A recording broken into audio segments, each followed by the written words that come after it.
Welcome to section number 6. And in this one, we will take a look at common website components and also common layout patterns. So things like sliders, testimonials, pricing tables, navigations, the Z pattern, and many more.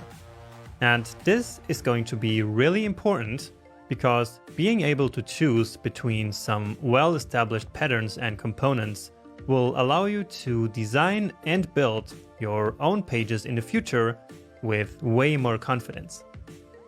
Now, besides just learning about these common components and patterns, we will actually also build some of them in this section using code. So to keep practicing your new CSS skills, and especially Flexbox and CSS Grid.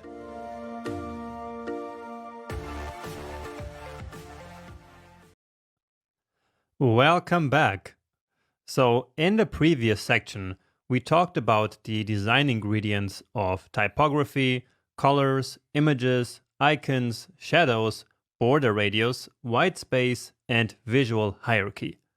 So these are all very fundamental and crucial, but one really important ingredient of creating designs is still missing. And it is so crucial that it actually deserves its own section. And the missing ingredient that I'm talking about is actually designing components and layouts. So for this ingredient, we also need some general guidelines and, above all, a lot of inspiration. And so that's what this rule number 10 is all about. Now, it is split up in two parts actually, this lecture. So part 1 is right now, and the one about layout patterns is in the middle of the section. All right, but now let's start talking about how an actual web page is designed from scratch. So when you want to start a new website and start with an empty page and all you have is the content, you might feel very lost. But you don't have to feel lost. It doesn't have to be hard, because this is where well-established patterns come into play in order to help you. So basically, we build websites always in the same way.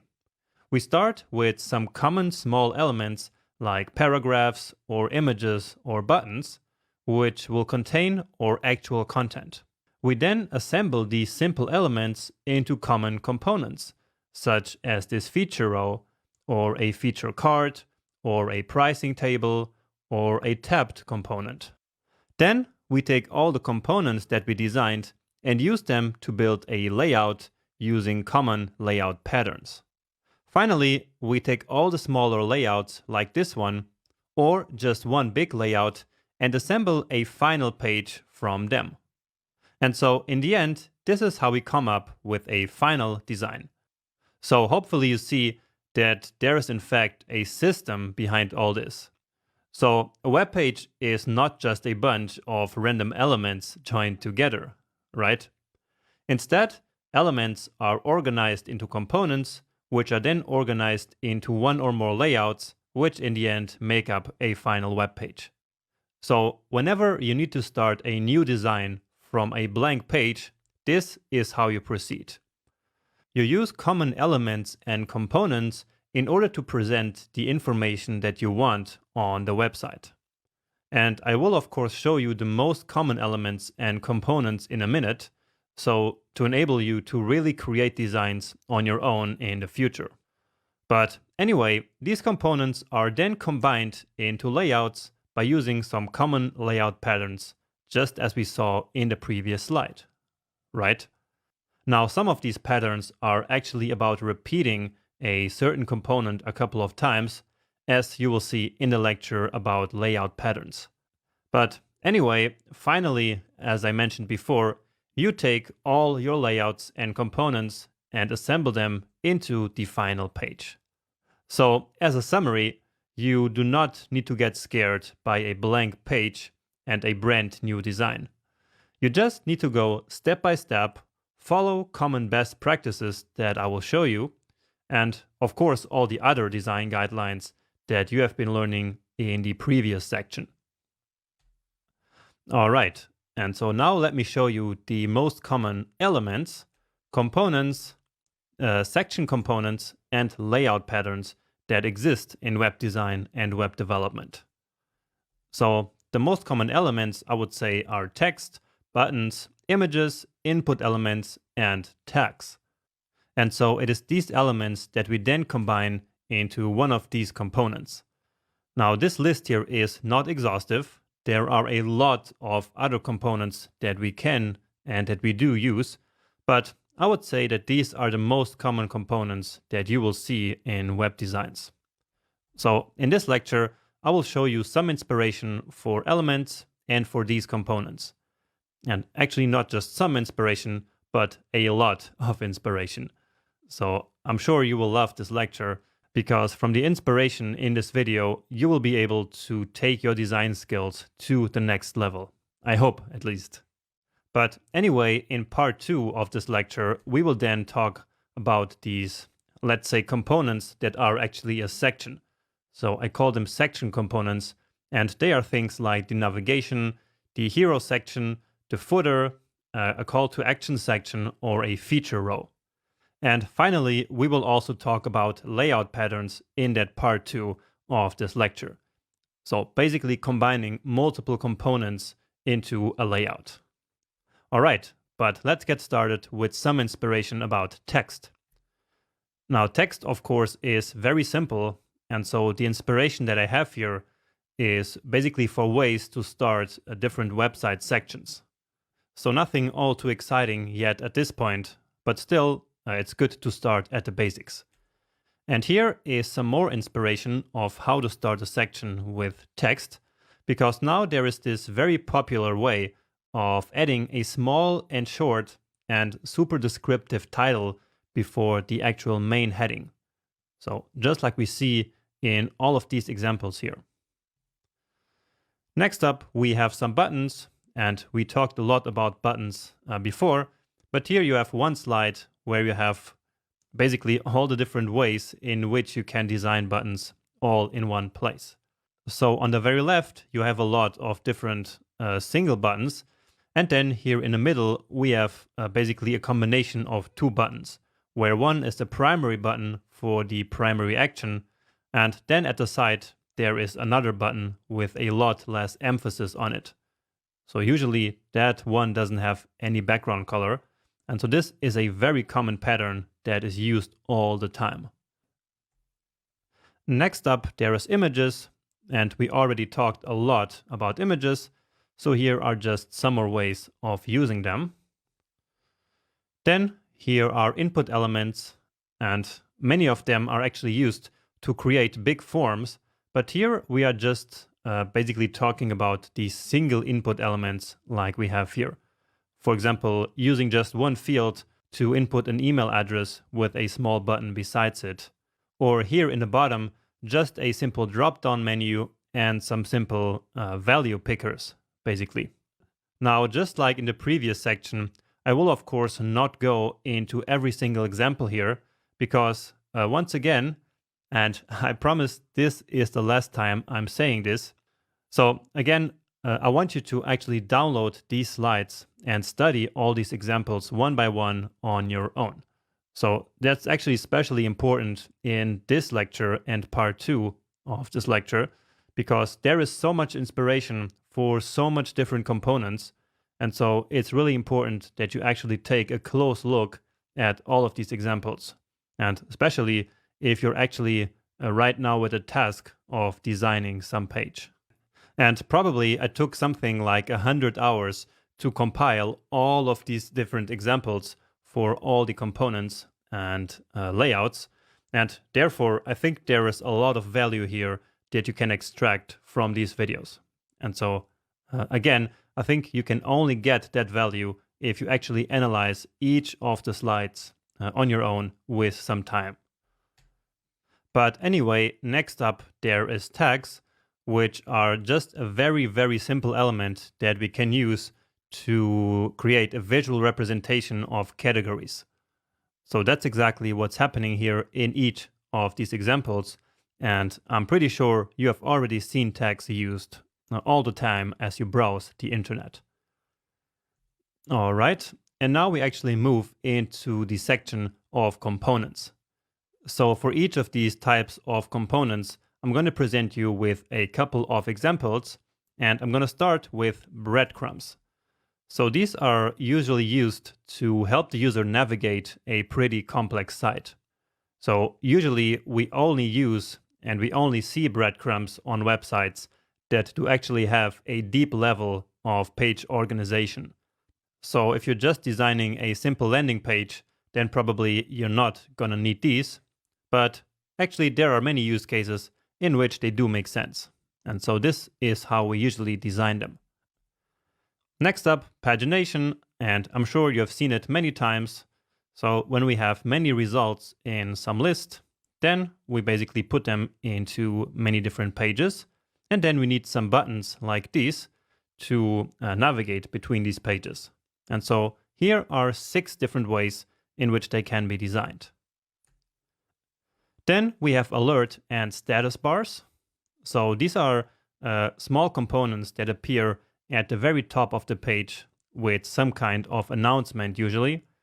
Or sometimes they're also like small alerts for web applications, like we see here on the right, where some item has been favorited, or the second one on the right, which says that the account has been connected. So again, alert and status bars are used to show the user that something new is happening, or, well, that just some action happened recently.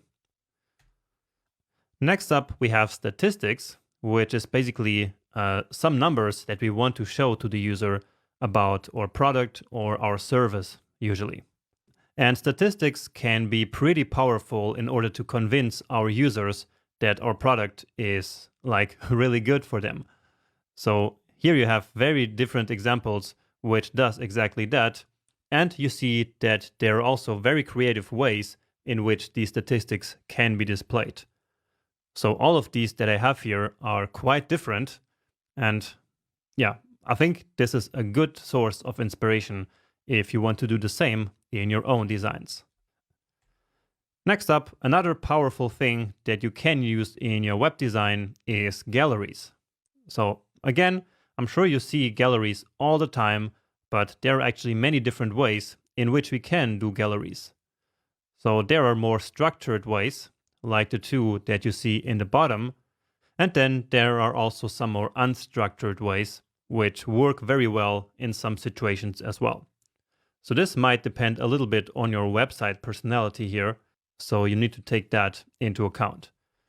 Here is another bunch of examples, and again, these are a little bit more irregular, and sometimes we can even overlap images, which can also make for a nice effect. So if you need to design some kind of gallery, you can always come to one of these slides and get some inspiration. Now next up, we have the feature box, which is basically a box that groups together a bunch of information about something about a product. Now feature boxes come in all shapes and forms, but usually they all have a couple of things in common, which is that all of them uses some kind of icon or image. Then they use some bigger text, like some small headline, and then also some description. And of course, not all of the feature boxes follow this. So sometimes they might not have an image, but they have a link, like the one in the bottom corner. But in general, this is what a feature box look like. And later on in part 2 of this lecture, we will see that it's pretty common to actually combine these into rows or grids. So usually we don't have just one feature box, but we have multiple of them side by side. Now here are some more, and again we can see here that they do really come in all shapes and forms. What matters is that usually multiple of them will be combined in some form of layout. Then we have preview and profile cards, which are a little bit similar to feature boxes.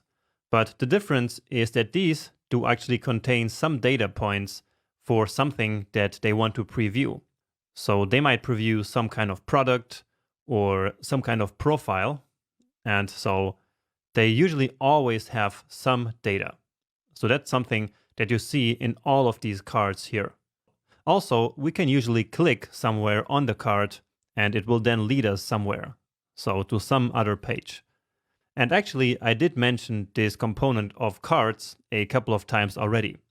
For example, in the project of the last section, we did build some cards for each of the different chairs by the bottom of the page. Remember that? Then here, again, are some more, and all of them do have some kind of link somewhere, and also all of them have some kind of data points.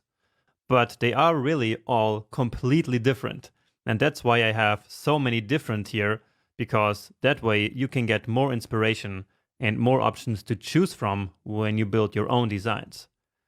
And actually there's even more, and these are all profile cards. And I'm sure that you have seen most of them around in some kind of form on the web, but it's always nice to have multiple of them all in one place so you can actually compare them, and in case you need to design one, you can then decide how exactly you want to do it. All right, next up we have the accordion, and accordion is basically a way of hiding information and only displaying it once the user clicks on one of the parts here. So this component is most commonly used in frequently asked questions, but it might also be used in some other part of the website where we do want to hide some content in the beginning in order not to clutter up the entire page. So basically, instead of showing all the information at once, we simply hide it in one container, and then only when we click the title, that content appears. And here is some more, of course, because there are many different ways of designing accordions. So once again, these are all pretty different, and that's why I wanted to show you multiple here. Next one is the tabbed component, or simply tabs. And once again, a very, very common one that we see all the time on pages. So this one too, just like the accordion, is to hide some information in the beginning and then show that information to the user once the right tab is clicked. Now the accordion, so the component that we saw before, is used mostly for frequently asked questions, as I mentioned. But the tabbed component, so this one here, is used many times for product features or also for bigger areas of content that we want to hide and to show selectively. And once again, there are actually many, many ways of designing these. So here are some more, and actually here 3 of them are vertical tabs.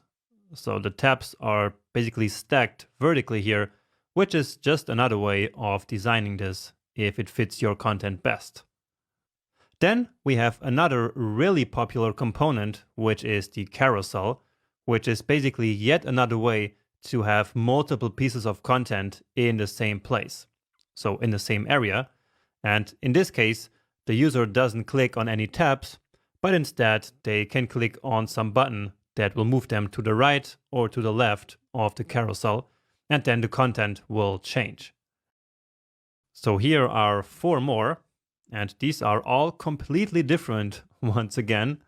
One thing that most of them have in common is that they have some dots in the bottom, which basically shows how many slides are in the carousel. I said slides, and that's because many times the carousel is also called a slider. So these are basically the same thing, I would say. And so, yeah, this is how you design them. Usually with some dots in the bottom and then some arrows at the left and the right side.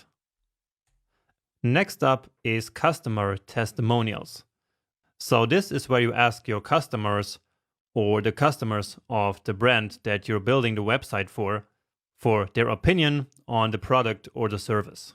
And this is actually one of the most important pieces on modern websites that you see these days. At least if it's some kind of website that tries to sell a product or a service. So you can really not leave out testimonials if you're building a site like that. And so that's why here I have a lot of different ways in which these can be displayed. And actually here are some more. And the first one there is actually just a wall of tweets. So that's what it's called, when you just take a couple of tweets about a certain company or a certain brand and simply display those as testimonials. So that can be just another very powerful way of displaying testimonials, because that shows automatically that these are actually true. With all these other ones, the user cannot be 100% sure that you actually didn't fake them, which of course you should never ever do, okay?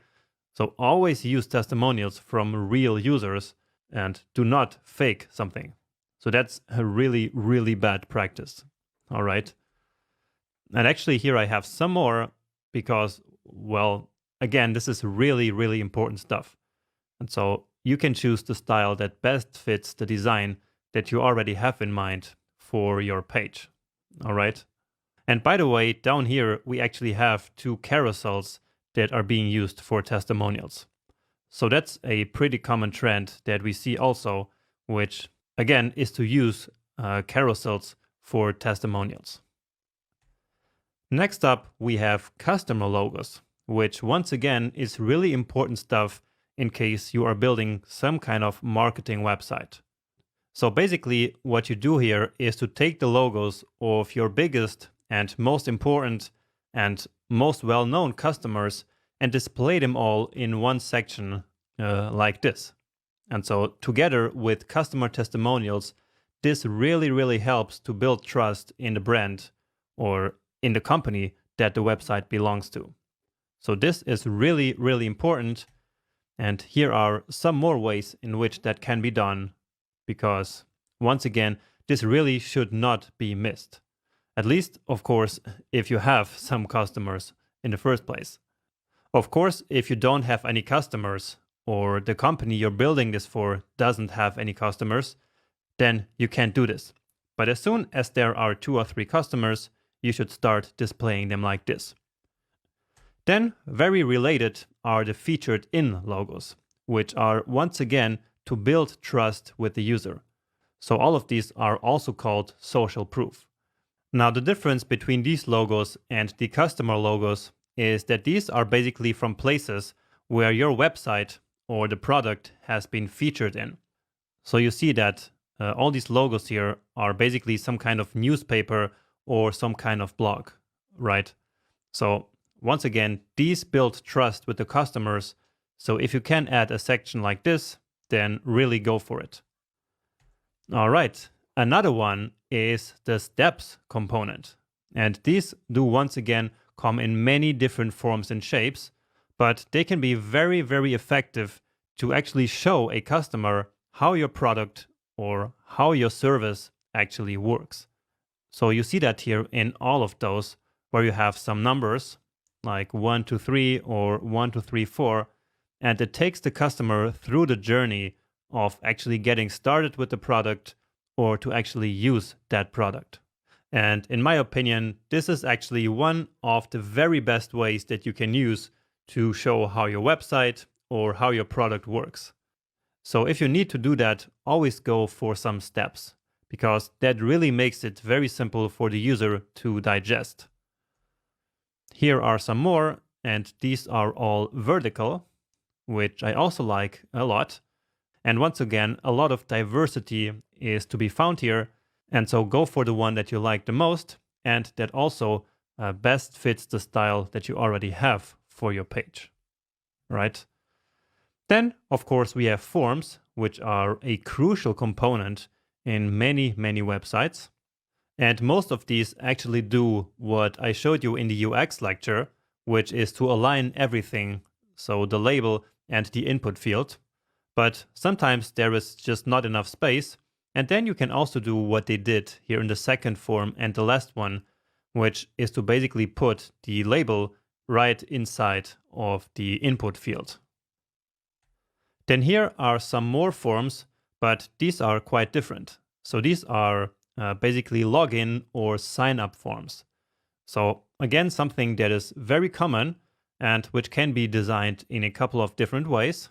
And so here I wanted to show you some of them. Then here I have even more, and the first two are some forms that are bigger. So I wanted to show you that as well. And then the two in the bottom are some one-line forms. So basically just 2 or 3 inputs and then with a button on the side. All right, now tables, and I promise we're getting closer to the end. So it's 18 and we are at number 16. But tables are sometimes pretty important to simply display some kind of tabular data, right? So that's what a table is all about. And they can be designed in some very different ways. So please take some inspiration from this slide and also from this one. Now, the example in the top right corner might not be classified as a traditional table, but instead as a couple of cards, since it contains some data in each of those cards or in each of those elements. But we can also think about this simply being a different way of representing data. So basically a different way of creating a table. And so I decided to include it in this group along with these other more regular looking tables. Then we also have pricing tables, and these are very important and also very, very common on all marketing pages. So on pages for products or services that need to charge some money, basically. So a pricing table usually has a couple of different columns, each column for one different pricing plan. And then each of the columns has a title for the pricing plan, then some description, a price, all the features that are included, and usually also some kind of button to sign up for each of the pricing plans. Now, many times also the most popular one is highlighted, just as I had mentioned in some other lecture, I think. So that's the one that they want the user to choose, basically. So here are some more examples, and 3 of them are a little bit different, actually. So we can say they are a bit more creative and also a bit more simple. And finally, component number 18 are modal windows. Now, the ones that we see here on this page is what I actually call functional modal windows, because they are actually important for the application or the site itself. So for displaying the data of the site, or for example, to allow a user to actually sign in or sign up for the service. Then on the other hand, we also have these more annoying marketing modal windows. So these are usually the ones that want to have your email address and want to basically give you something in return. Well, actually, one of them here is not like that, but at least the 2 ones on the left, they are clearly the marketing pop-up windows that I'm sure you have encountered all the time and which are really annoying. But still, they are a valid component that we can use. And so here, once again, I wanted you to get some inspiration. And with this, we finished this lecture, which is really mostly a gallery of all these different components. So that was the most important thing for this lecture, and also, of course, the whole process of how actually a page is designed from element all the way to a final layout. Now, in the next lecture, we will actually take one of these components, which is the accordion component, and build one using HTML and CSS. So we're finally going to be back to code, and so I can't wait to do that and to see you there. Let's now finally go back to coding. And so in this lecture and the next one, we're going to build a beautiful accordion component. And it's going to be based on this accordion example that we saw in the last lecture. So we're going to build something very similar, which will look like this one on the right side. So let's go do that. And as always, when we start a new section, we need our starter files. So here in starter, now we need folder number 6. And so actually, this is only 2 images, but well, we will need it. All right. So folder number 6. Here, let's create a new window. And another trick would actually to be simply dragging this folder here onto that icon. So you can do that. So like this, it will then open up a new window already with that folder selected. Or, of course, you can also just create a new window and then open the project folder from there. So like we have been doing up until this point. So both way works, and I actually prefer the first one that I showed you. And so now let's start by creating an HTML file right here. And we're going to create 6 components in this section. And so I'm not going to call them index.html, but instead I'm calling this one 01 accordion like this .html. All right. And since we are having so many files, I will actually keep each of these components here self-contained inside of each HTML file. So what that means is that I will not create an external CSS file for each of them, but instead we will simply use the style tag right here. So to create the HTML, we have been always using it manually, but now let's actually have VS Code generated for us. So exclamation mark, tab, and there we go. So now the first thing is to change this to accordion component. And then remember, we can simply declare or write the style tag in here. So that will then create a style element in which we can style our page. All right. Now I will actually use a similar visual style than the project that we created in the last section. So therefore, what I'm going to do now is to open the CSS file of that one in order to copy some very simple styles. So let's go here to the open menu, and then on the desktop we have the previous section, and then actually I need the HTML as well so that I can grab this link here for the inter font. So please go ahead and do the same thing now. So copy this link element here, which will include the inter typeface, so font. So that is done. And now in the CSS, we can get some of this stuff. So our spacing system, these colors, the universal selector, this reset, so we don't have to write it all over again, because by now you already know how it works. And then here this body element as well. So let's take that. And so with this, we saved ourselves some time. This here we might actually not, well, actually let's leave it there. And then here I'm indenting this a little bit to make it look better. Let's get rid of some spaces and of this comment as well. And here actually we don't want that border in this body. All right. And now let's create a simple div element here with the class of accordion. And now I will just write something here. Let's say test. Okay. And so now we have something very basic set up. So we have some very simple styles for the body. And so let's test that by clicking here on Go Live. So there we have our page with the live connection. And if for some reason that didn't work on your computer, you can simply also open the HTML file directly. All right. But so this did work. And so let's start by actually defining a width for this accordion element. So our entire component will basically be this right here. So let's select this element based on this class, and I will give it a fixed width of 700 pixels, and I also want to center it.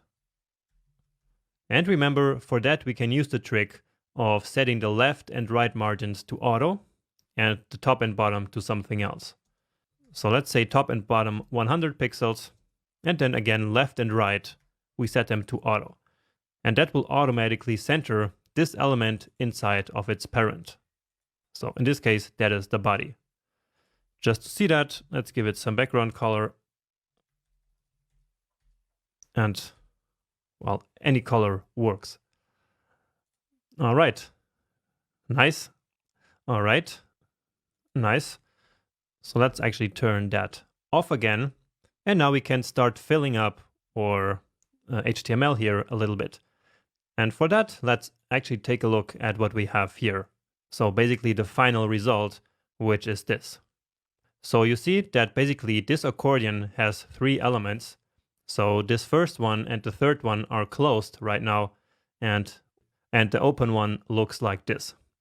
Now, of course, we will not be able to add the functionality here. So when we click here somewhere, of course, this box does not open. So for that, we would need JavaScript, but of course, that's not what we're going to do here in this section. But anyway, to get started, we will actually only build this element right here. So basically only the open state like this. So here we have a number, then we have this title here, so some kind of text, then this icon pointing downwards, and then here we have a box in there. So this box here contains this text and then this list. And so basically it is this box with this content here that is hidden right here and right here. All right. So later we will then hide basically this content here, or actually here, and we will leave it visible right here in this box. Okay. So the plan is to now create these 4 elements. So this number, this text, this icon, and then a box with this paragraph and this unordered list. All right.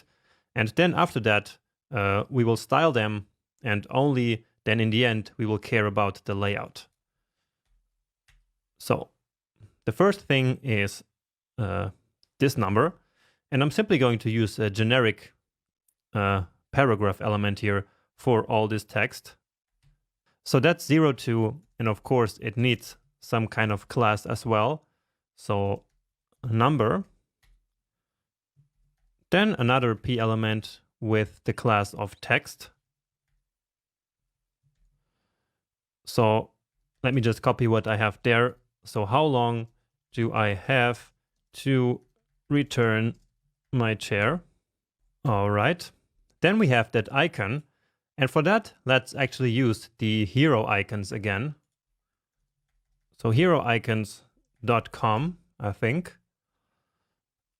Okay. And now let's just search for that one. Yeah, so it's the chevron down. So copy SVG, and let's paste that here as the third child element. Give it a save, and well, it's already here in our page.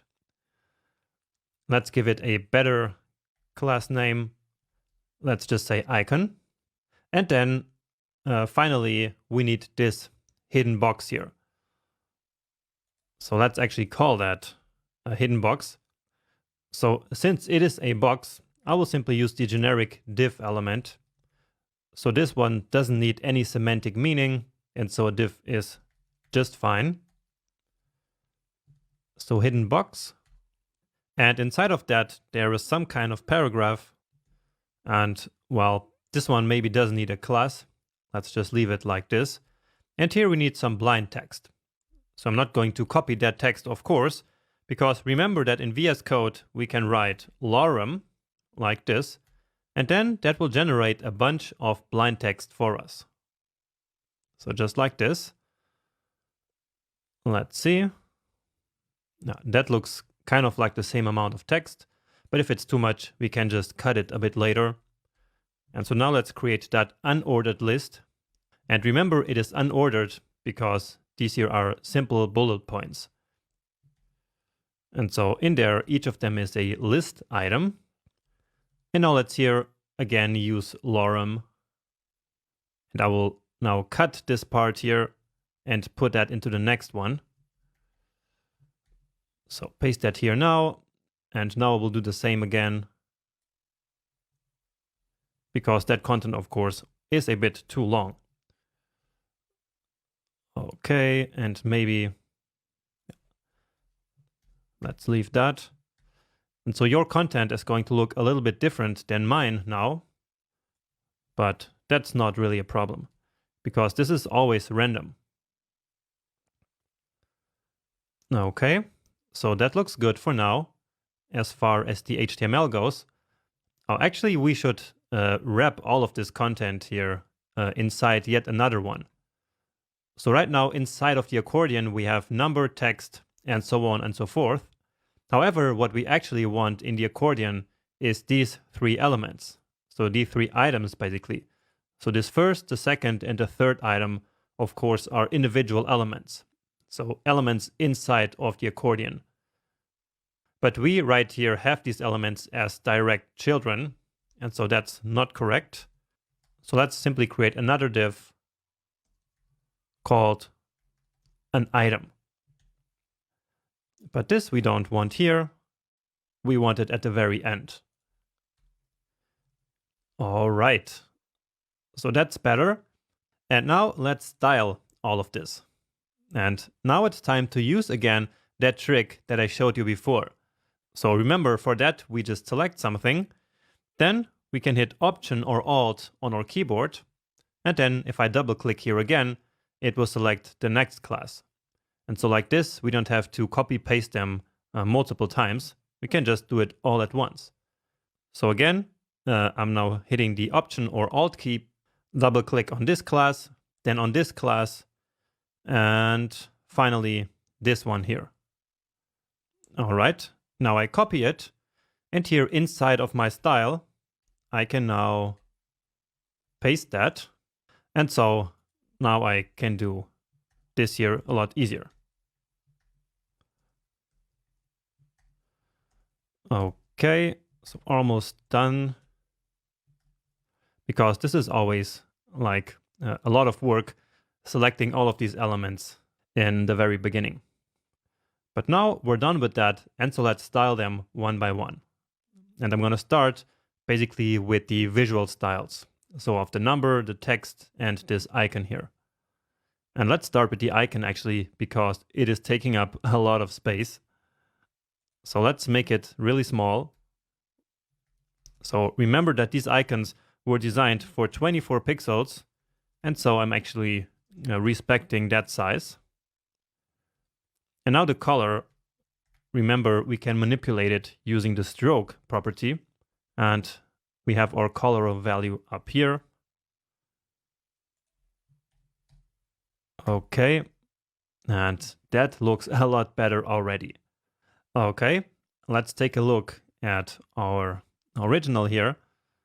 And so next up, let's style the number and the text. And let's use the font size of 24 pixels here. So number, font size 24 pixels. And let's also make it a bit bolder, because this is an important piece of content. And so we make it bold in order to give it some more emphasis. Oh, and also the text color, let's make it green at this point, even though a bit later we will actually make this in a different way. So let's copy these, or actually, if it's exactly the same style as the text here, let us put the selector here as the second one in this list. So remember, as we learned way back, we can basically create a list of selectors. And so now this declaration block here will apply to this one and to this one, right? Give it a save. Now we cannot see it, but there you go. Great. Now, next up, let's style this text here and this unordered list. All right, and I didn't give them a class, so let's just say hidden box and then select the P as a child there. And here, all I want to do is to improve the line height and set it to 1.6 and also give it some margin to the bottom. So let's say 24 pixels. Okay, so that looks better. And now finally also the UL. Okay, so we want to set a lighter text here on these. And So in order to do that, we don't have to select each of them, but instead we can simply set that color on the parent, and then that will move down. And so that will then be inherited. Now, about that lighter color, this one here, let me actually get that from the open color again. Open colors. So that is this one. And let's use this one here, let's say.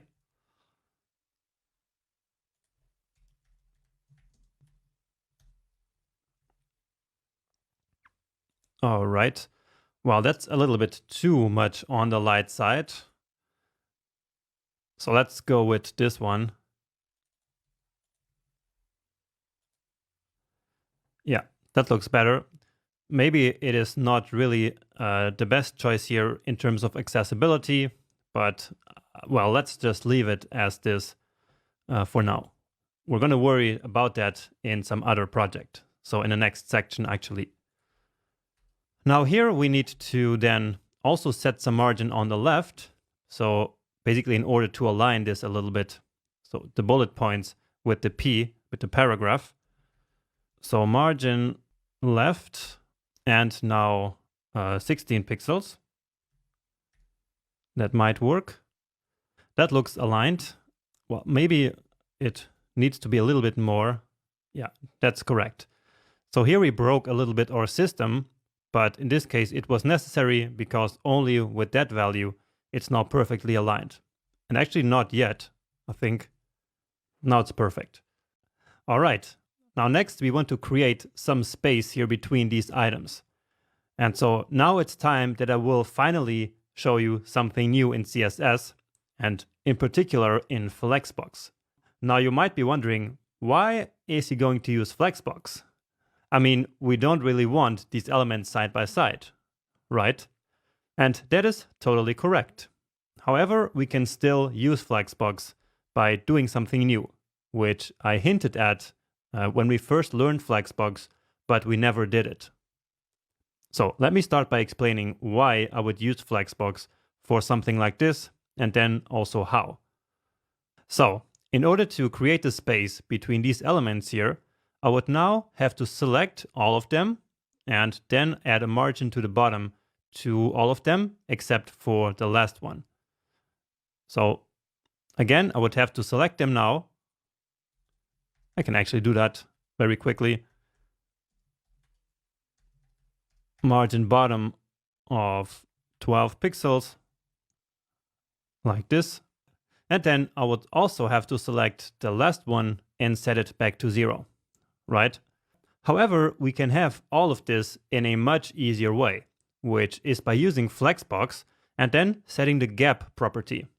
However, that gap is usually horizontally.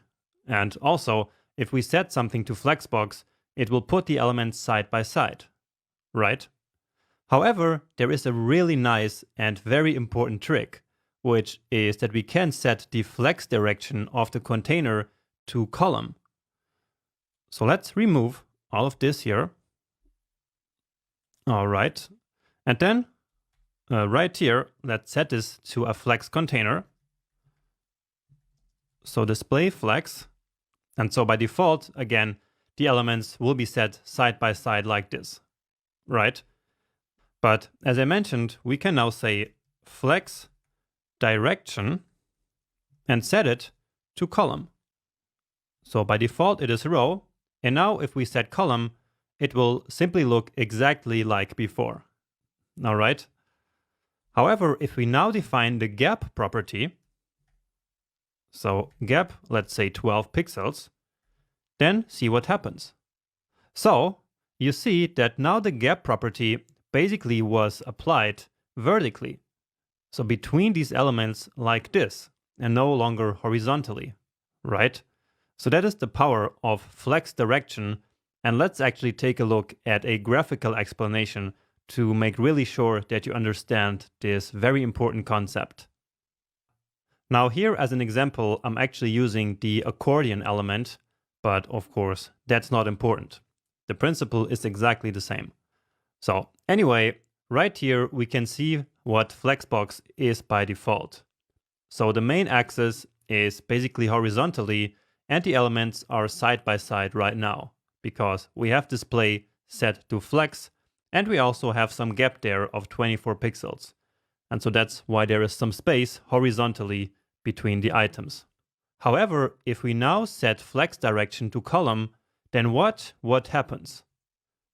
So you see that now basically the elements are stacked one after the other because the main axis rotated by 90 degrees. And so now the main axis no longer goes from left to right, but from top to bottom.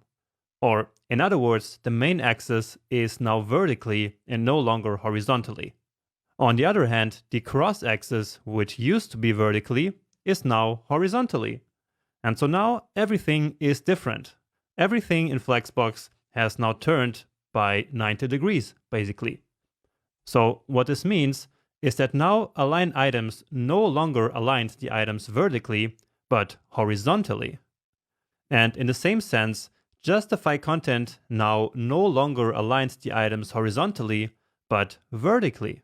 And finally, of course, as we already saw in practice, the gap property now acts like margin bottom and no longer like margin right. Okay? So this is really important for you to understand, as this feature is actually one of the main features of Flexbox. It gives Flexbox even more power than we already thought that it had. All right? So I hope that this made sense. And so let's now go back to our code. And to see this explanation basically again, let's inspect that here. So right here, we now see the gap there between the elements, right? And we can even turn this on, and then it stays permanently just like in CSS Grid. And of course, if we took out the flex direction to column, then they would be side by side, and this space here would be horizontally, right? Now let's also just try to use align items here, because as you saw, this now should work differently. So remember that usually align items would align our flex items vertically, right? But what do you expect will happen now as we center them? Well, you see, now they got aligned horizontally. So again, if we turned flex direction off here, then you see that the alignment would be vertically, right? So this one is taller, and these are a bit smaller, and we see that they are vertically aligned. But by turning this on, then everything rotates 90 degrees basically, and now the alignment is horizontally. So you see that all of them here are like basically centered. So along the cross axis, which now is going from left to right. So here, where I'm moving my mouse, right? So now, of course, we don't want that here in this example, but this was just to demonstrate how the cross and the main axis did actually rotate. And actually, I think this is too much space, and that is because I did not reset the line height. So many times what I do is to set the line height here on the body to 1, and so basically resetting it. So since this is about text, this property, it will get inherited, and so we can put it in a body.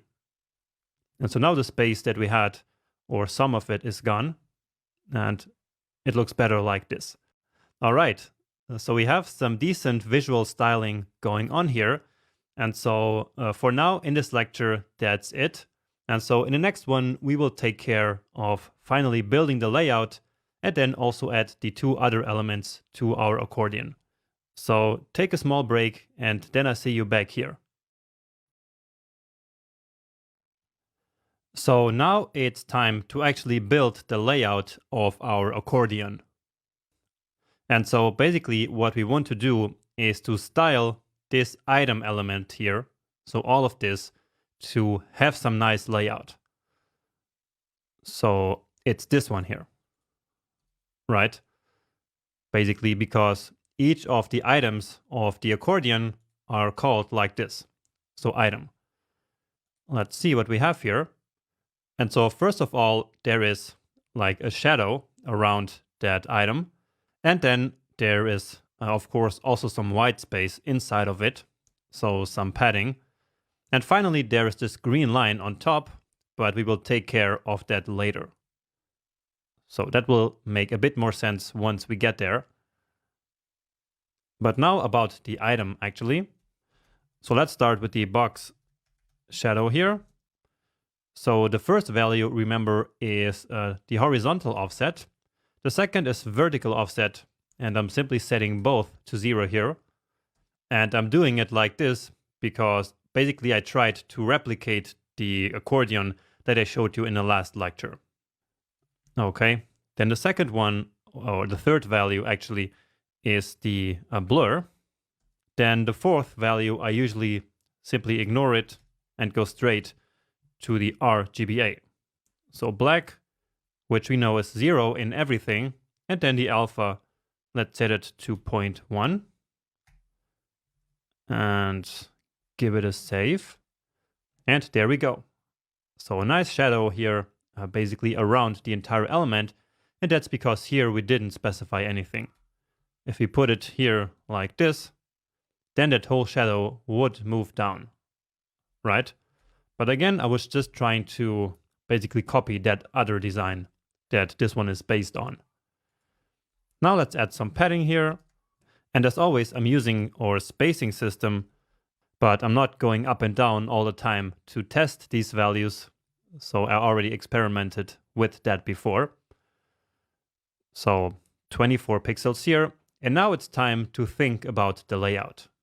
So let's quickly go back. So what do we have here? We basically have these 4 elements again. And as we can see, they are kind of in a 2-dimensional grid, right? So we have some here in this first line, and then this box here is in the second line. So what that means is that we should probably use CSS grid for this, right? So 1 column right here, 2nd column, and 3rd column. Okay? So let's do that. So display grid, remember? And then we need to define our columns. And remember that for that, we use the grid template columns property. And now here, we simply need to define the width of all our 3 columns. So what numbers do you think I should use for the 3 columns? Can you think about that for a little bit? Well, the first one should simply be the width of the content, right? So if the content is 0, 2, then that should be the width. But if it was like 0, 2, 7, then the column should be wider. And so what that means is that we want the column to basically have an automatic width. So based on the content. Then the same is true for the last one here. So let's write that immediately. And then finally, the second column, the one in the middle, should very simply occupy all the remaining space. And so remember that for that, we can use our FR unit. So 1FR. And with this, actually our layout should basically be almost finished already. Okay, and that looks almost correct, right? So we do have 3 columns. However, that first column is way wider than we thought it should be. And the reason for that, let's inspect this here, is that of course, this 4th element, so the hidden box, of course, goes here into the 2nd row into the very first column. Right? So that's only natural because that is the automatic placement of the grid items inside of the grid. However, we do not want this element here, right? Instead, we want it nicely aligned with the title. And so this is actually one of the huge advantages of using CSS grid here in the first place. Because by now placing this box inside of this cell, that will very easily align this content with this title, right? So let's define that here in our hidden box. And do you remember how that works? Well, we can simply say grid column And then we say that we want it in column number 2. So that's because of these grid lines here. So grid line 1 and 2. And so now it will start here in grid line number 2. So with a nice save, now it looks correct. Great. Now all we have to fix is of course the spacing here. But besides that, it is actually almost done already. So let's give it a column gap of, let's say, 24 pixels. Okay. And I'm using different gaps because I want there to be a lot more gap in the row, or at least some more. Let's say 32 pixels. Okay, beautiful. So now it does look almost like this one here. Now, just one thing is that we should align all of these elements here, like vertically, because right now I think it's not. So this one looks off a little bit, but that is quite easy. So we want to align the grid items themselves inside of the cells. And so for that, we need one of the align properties. And so since it's vertically, it is align items. Set to center. And let's see if something changes here. Well, not really, I think. But well, anyway, it's still good to have this here like this. Now the content is also a bit too long, so let's cut some of it out. Like this last sentence here maybe. Then let's cut these 2 words. Then here let's start or stop after a laborum or whatever that is. And here maybe that last word as well. Nice. Okay, and so now it's time to actually copy our code, and in order to add this one and this one here. So number 1 and number 3. And so here in VS Code, we can do another nice trick, which is on this element here, we can click on the right side here on this small icon, and that will then collapse this completely. So you see now it goes from line number 1 immediately to 125. So basically all the content was hidden, because now we can copy this very easily without having to scroll up and down. So we can just paste that here. So of course that is then open, and I can paste it here. So this is supposed to be the number 1 and the text. Where are these chairs assembled? And oh, actually that was wrong. Or actually it wasn't. I simply forgot that this one was still collapsed, number 2. So this is 03, which is do you ship to countries outside the EU? Okay. So that looks quite nice, but still not where we want it to be. And so now it's time, well, first to fix this spacing here. And where is that defined? Let's go back right here. Or actually, whenever we have a bug like this, we should simply go ahead and inspect it. And I can immediately see the mistake that I made, which was to copy the entire accordion and not simply the item. So that was a stupid mistake, but that happens. So let's delete this accordion and this closing tag from the previous one.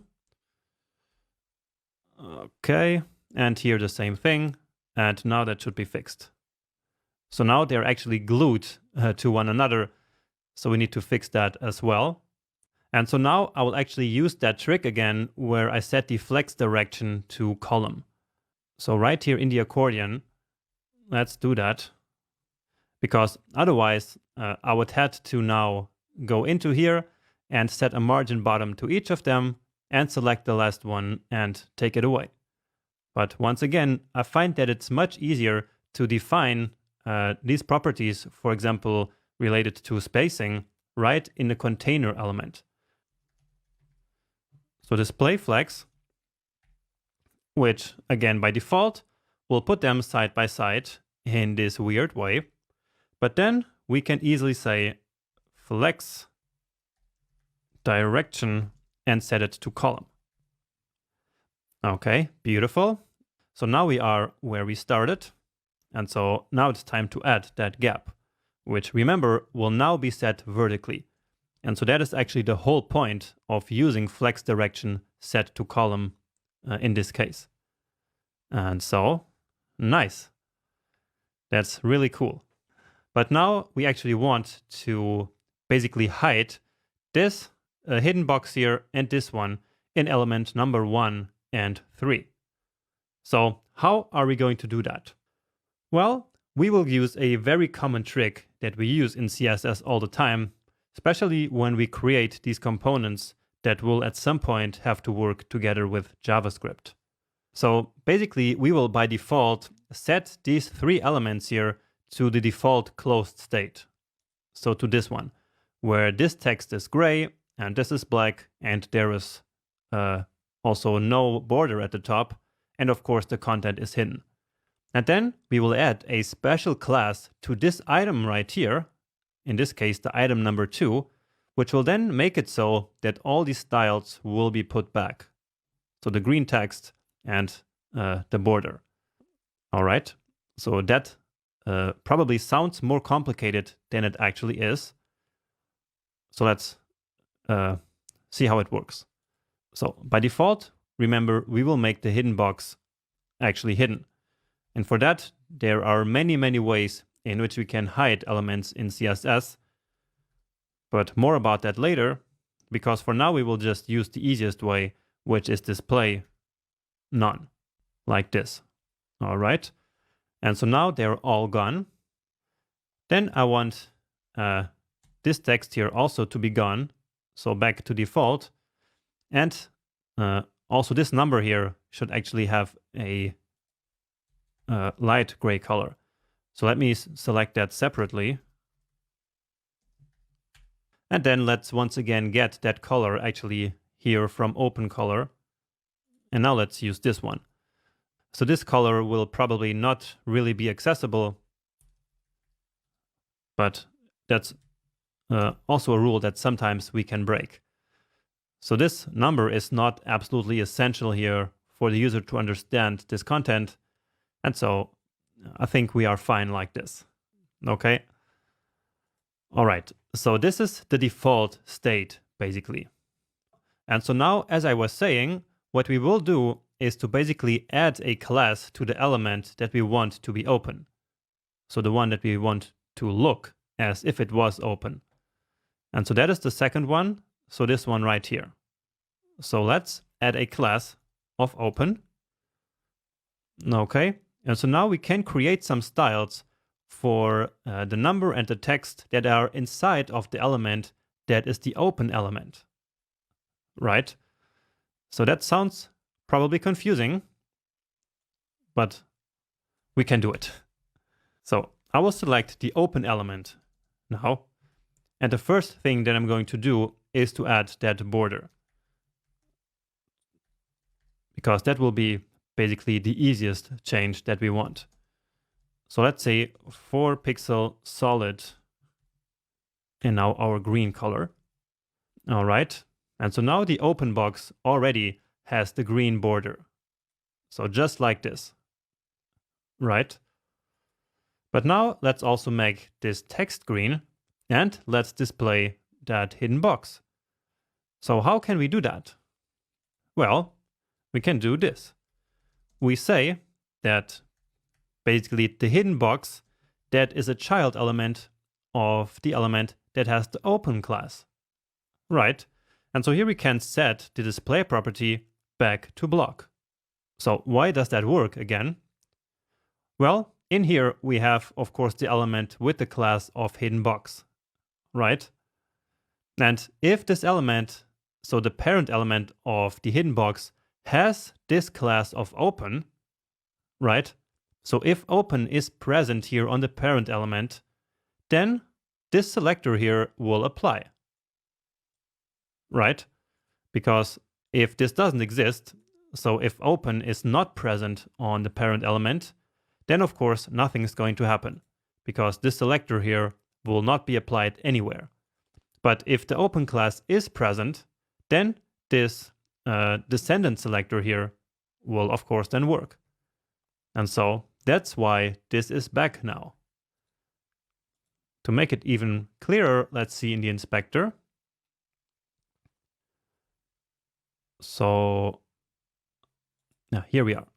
So here we have that style of open, which is the parent of hidden box in the selector. But if we were to remove the open class here from the parent element, then hit enter, now that's gone. And so now also that rule is gone from the hidden box. So the one that we had here before, so this one is now gone because the class is also gone, the open class. And so therefore this can no longer work. All right, so I hope that made sense, because this is actually, well, as I said before, something that is used all the time. Okay, so now it is the same idea as before. So whenever there is a number element, so an element with the class of number that is a child element of an element with the class of open, then the color should be green. Well, which one is it? Yes. And we want this to happen also to the text. And so we can, of course, create a list here. So we need to write the same thing again. So open, which is the parent of text. And so again, this one will apply if there is an element with the class of text that is a children of an element with the class of open. And there we go.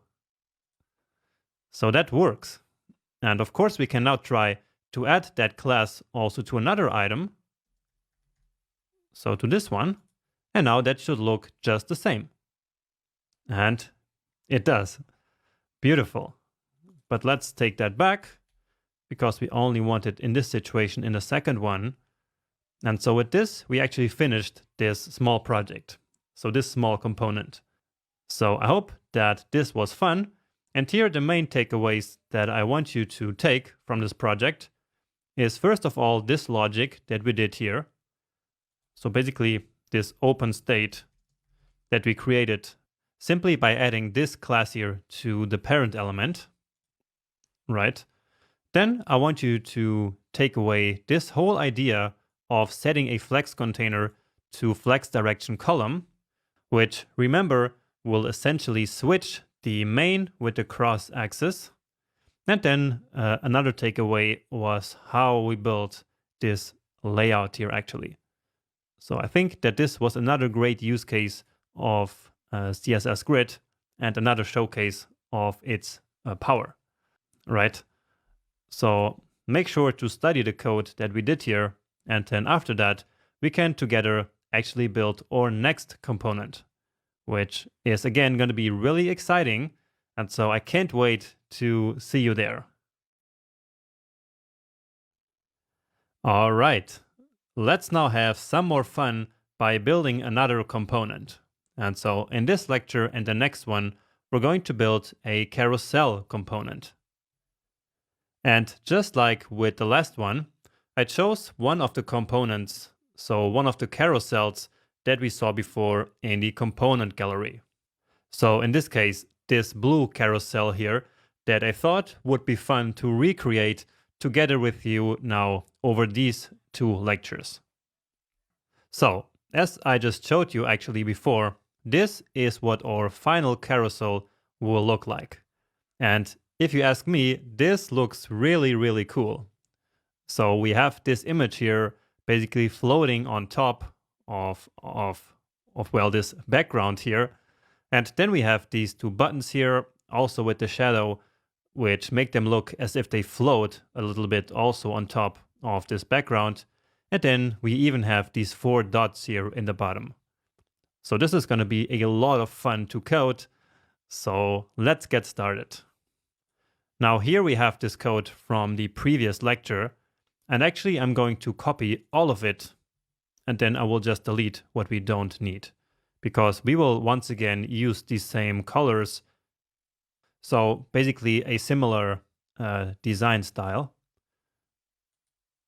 So another HTML file, and this one is called 02 and then carousel.html. Close down this one. And so now let's start by removing all the HTML except for the body, of course.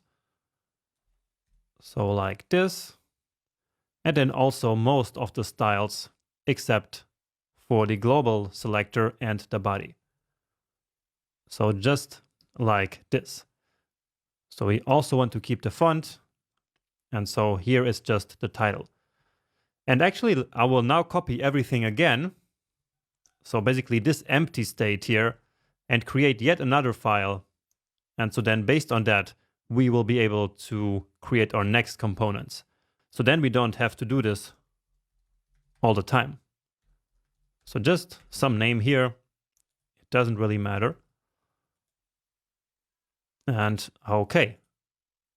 So this one will be a carousel component. And so now let's get started with writing some HTML. Now here we need some space because this one is actually a bit wider, but that's no problem. We do have enough space here. Okay.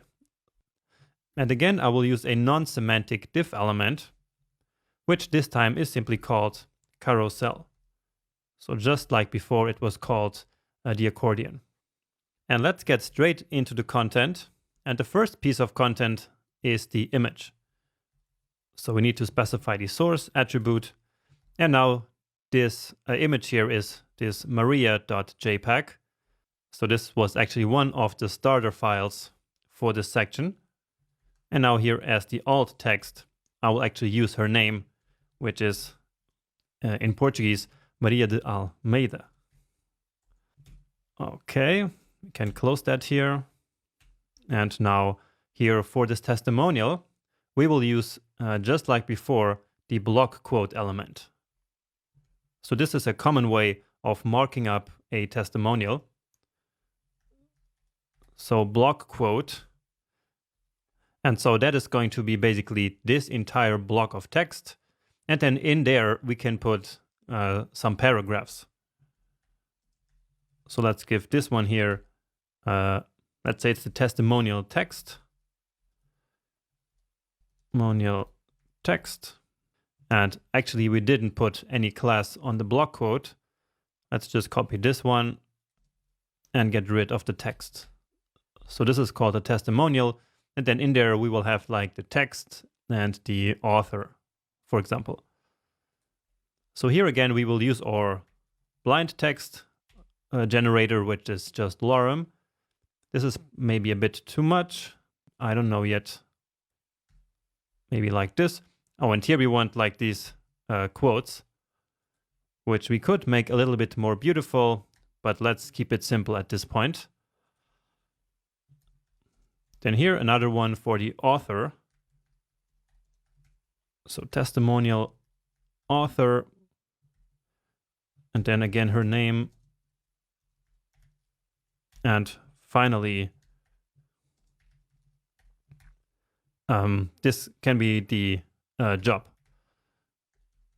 So we're using the job also here along with the person's name, simply because in that example that I'm copying, they also had that.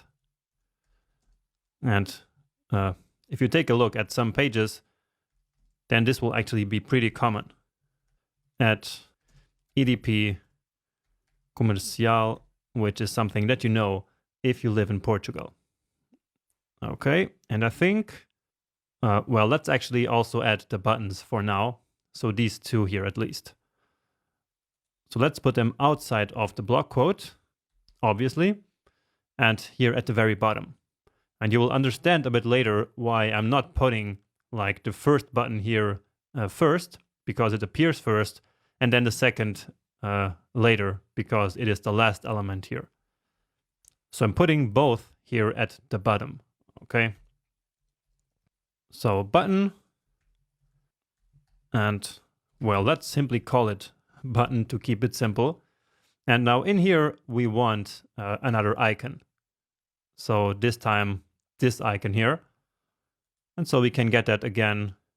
This time it's the chevron left. So copy that and paste that here. So let's call that the button icon.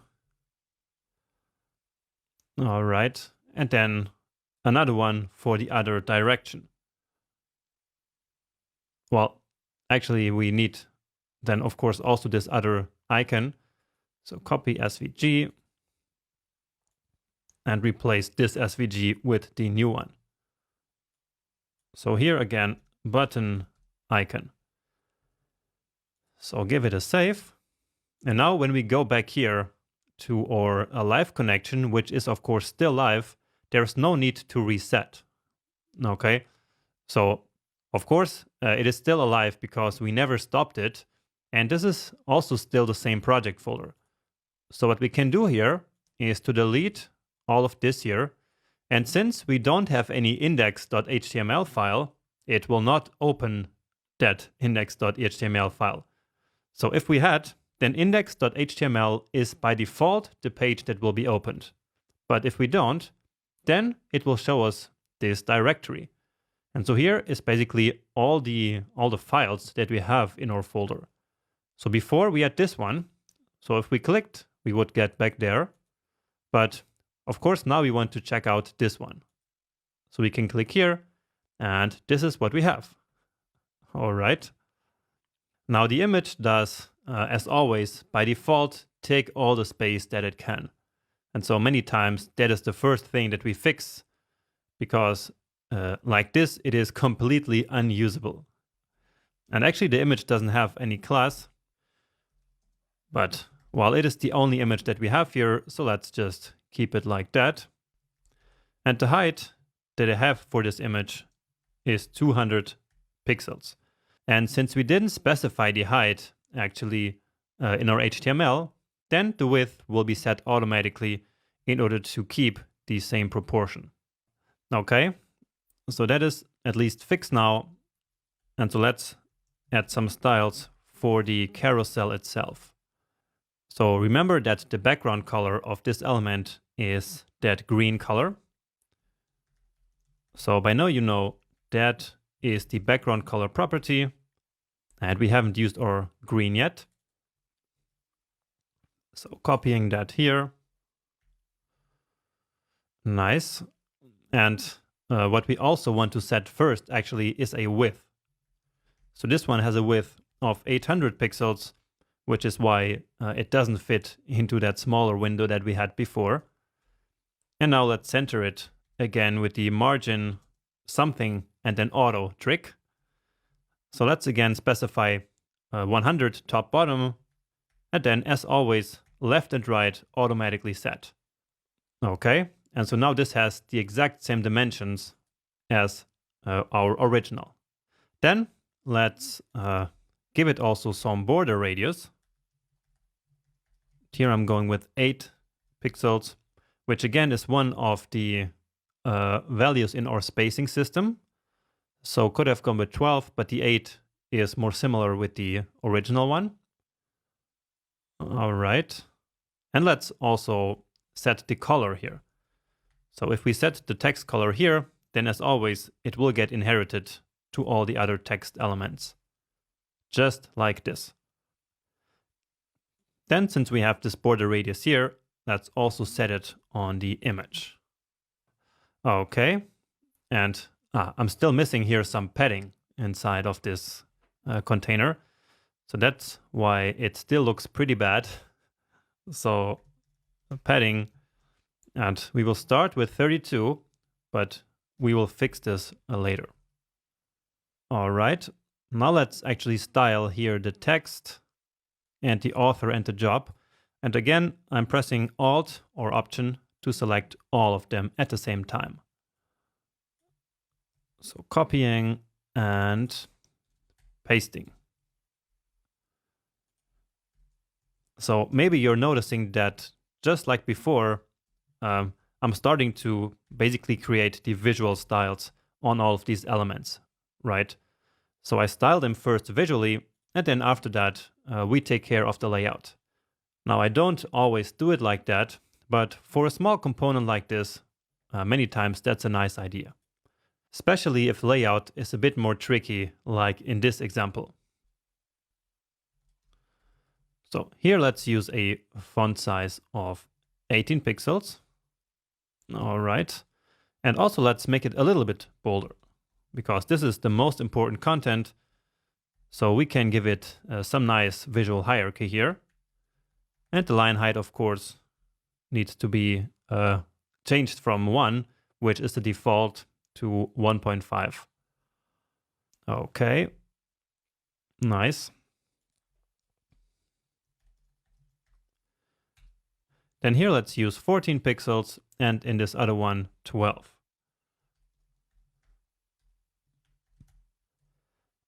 All right. And now, of course, we need some spacing here. So 4 pixels in this one, and here, of course, a lot more after the text. Like this. And this will look better here in a minute once this is all side by side. But now, actually, I want to do something which we did before, which is to improve the visual hierarchy between this text by using that green color here in this text. So let me get those colors actually from here. So this style CSS, remember, is the one from the project from the previous section. And so in the text, I want to use this color.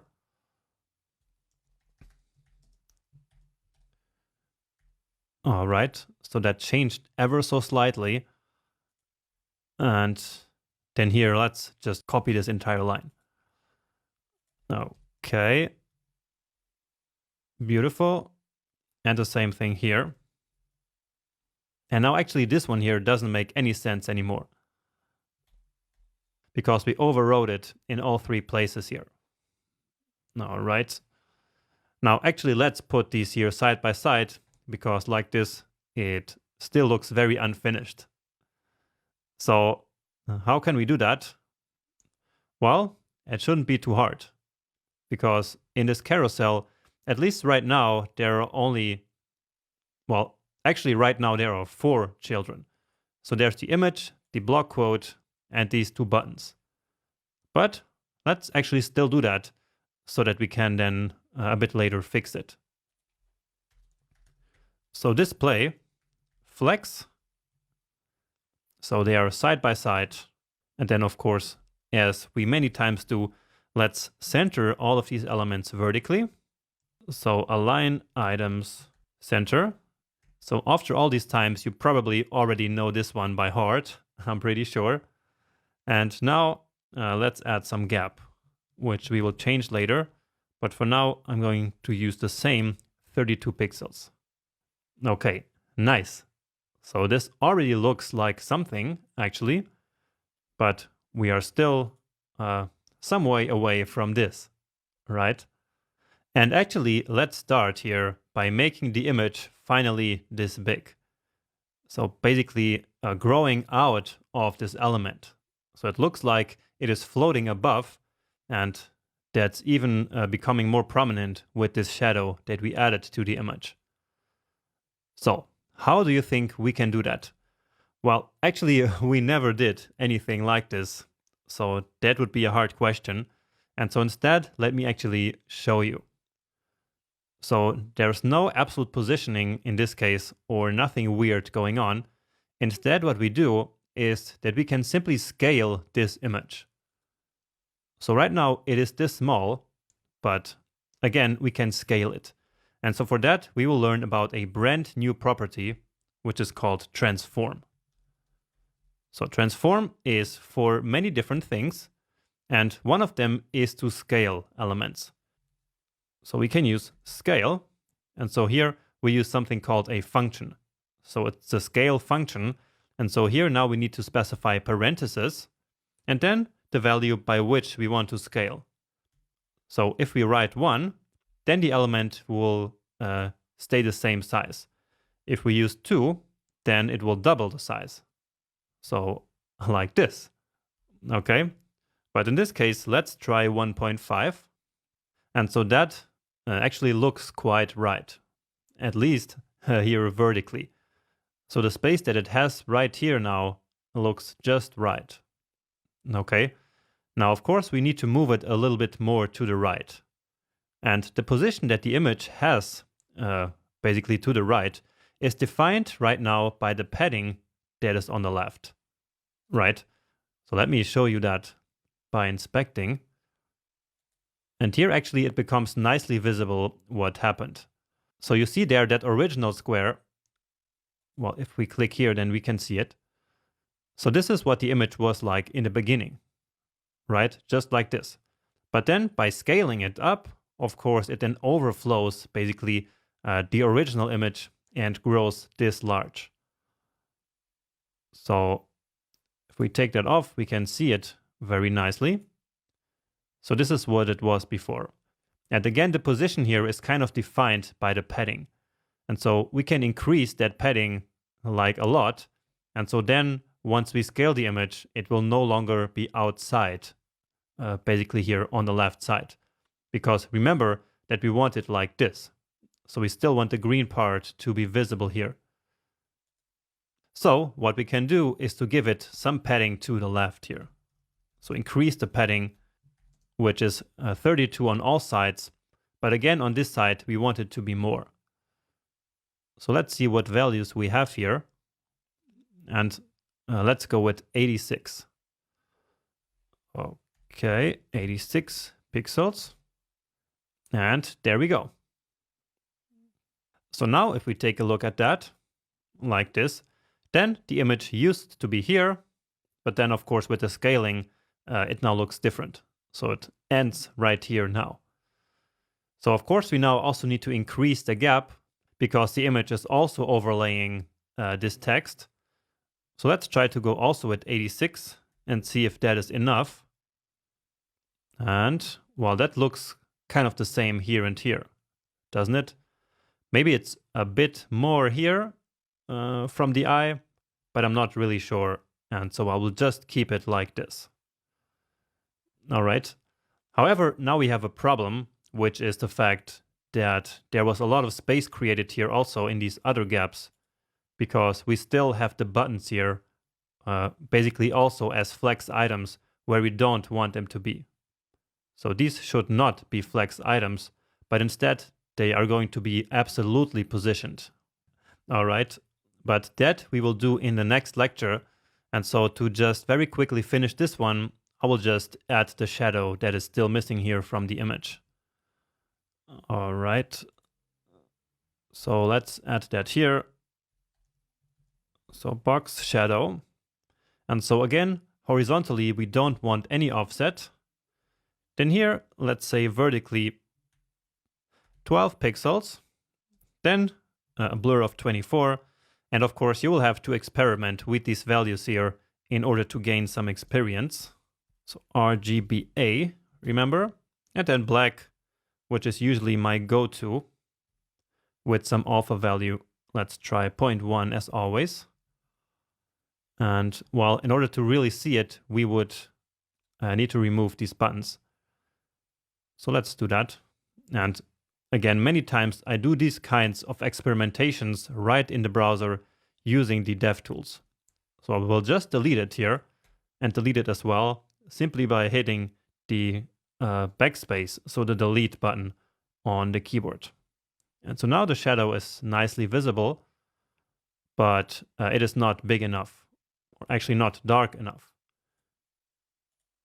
So we can keep going here again by using our keys. So that's maybe a bit too much. Well, let's leave it at 25%. Now, the syntax here is actually a little bit different. So it's not like RGBA, but don't worry about that. All right. So let's just set it here to 0.25, which is essentially 25%. Okay, so that is fixed. Of course, the buttons are back, but never mind about them, because we will now fix that actually in the next lecture. So after a break, I see you back here. Okay, so let's keep working on our carousel. And I'm gonna start by actually nicely formatting these buttons here, just so that they look like these two here. All right, so basically making them white and round and the icon green and giving it some shadow. So let's have that here. Let's add some comment here like the controls.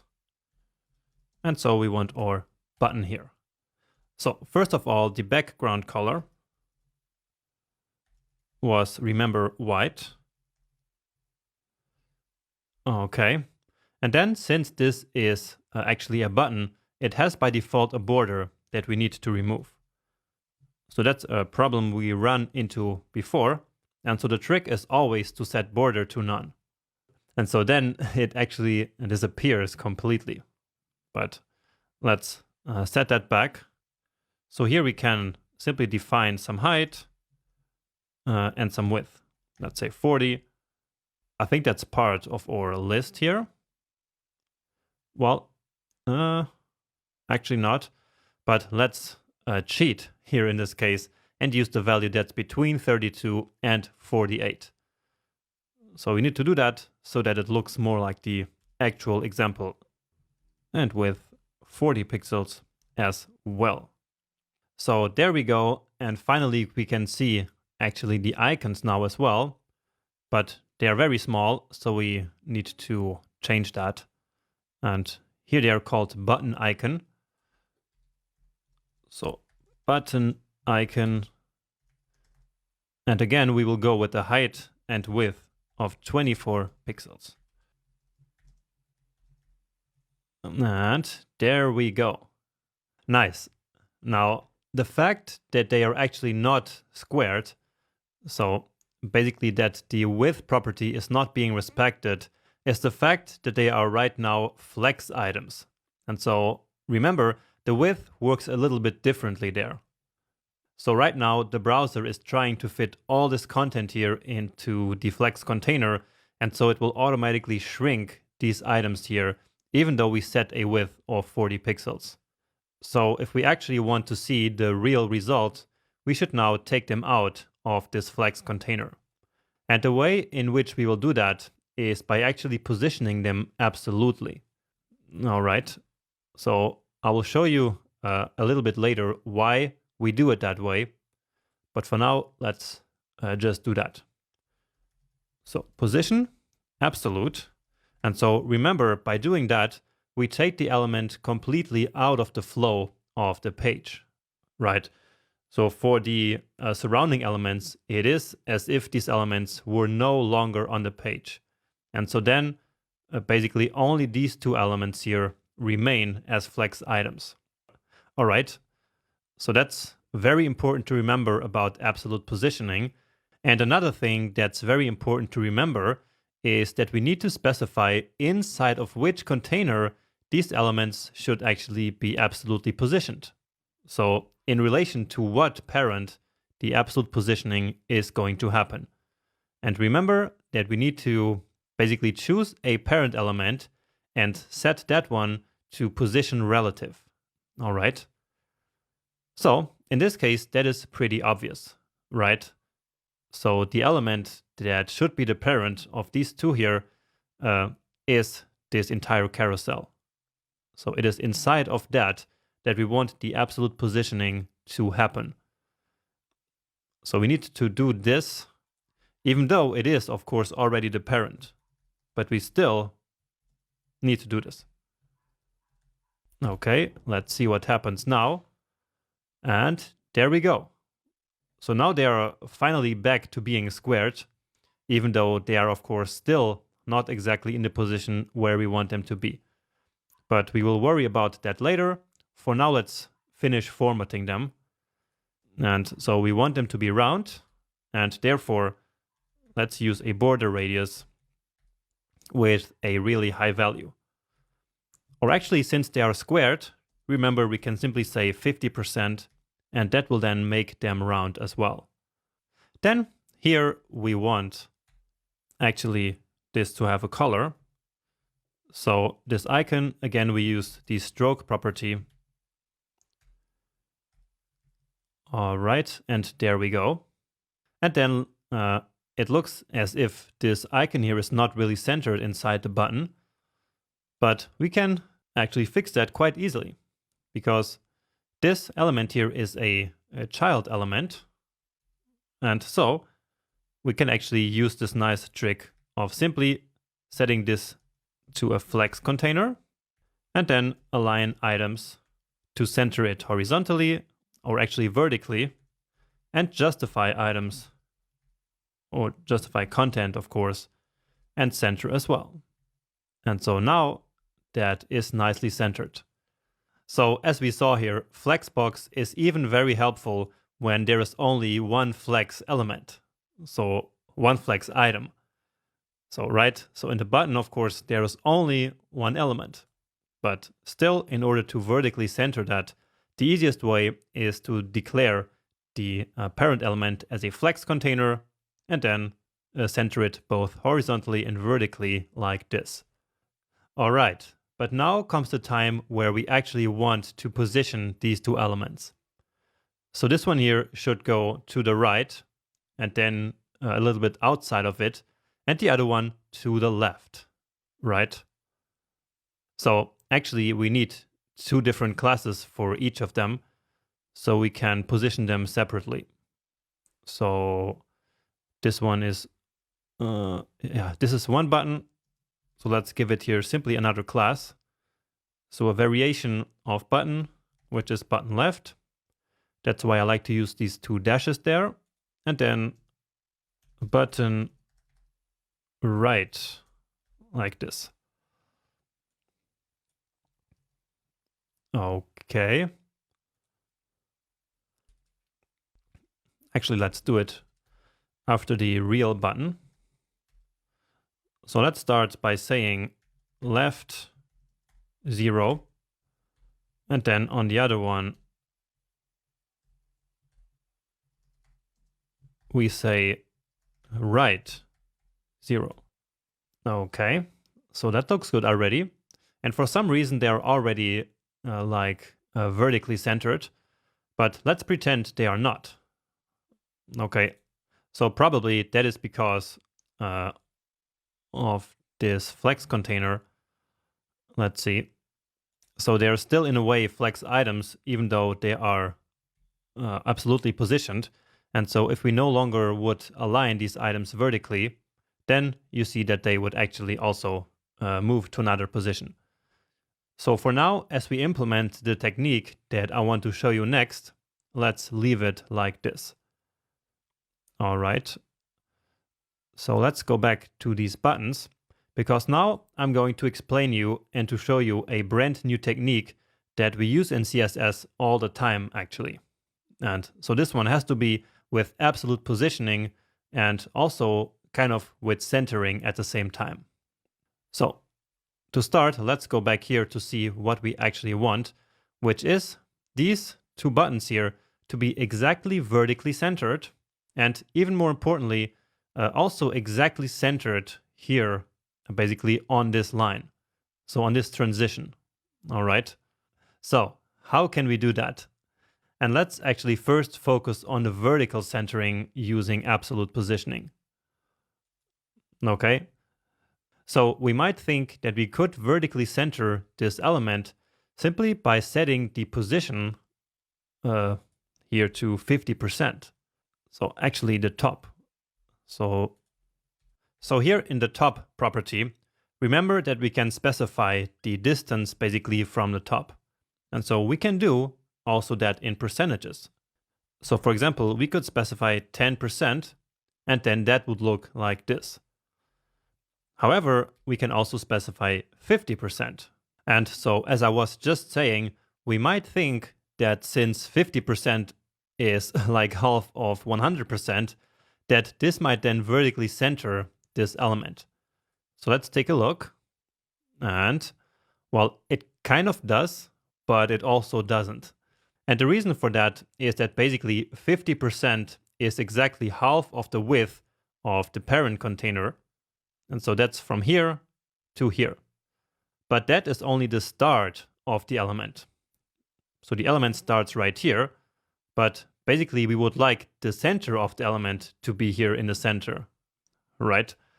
But that probably sounds a bit confusing, so let me actually show you now a visual representation of this technique. So this is our starting position, where we have the carousel with the position set to relative and the button left with the position set to absolute, right? And so now, as we just did, we set the position to 50%. And so what that does is to move this element by exactly 50% of the parent's container's height. All right. So for example, if the carousel had a height of 600 pixels, then this button would have moved down 300 pixels. So exactly 50% of the parent's container. And this is really important. Okay. However, as we see here, what it did was to basically move the top of the element exactly to the middle, but not the element itself. And so that's where the second part of this technique comes in. So this technique of vertically centering with absolute positioning. And so that second part is by using the transform property once again. Now, in this case, we use transform not with scale, but with translating. And what translate does is to basically move the element around. Now, here we can specify the x value, which is basically horizontally, and the y value, which is the second one, and so that is vertically. And in this example, I set that to minus 50%. And why minus 50? Well, because that will basically move the element exactly 50% of its height back to the top. And again, these 50% here in the transform property are actually 50% of the actual element's height, so not of the parent container's height. And that is completely different, okay?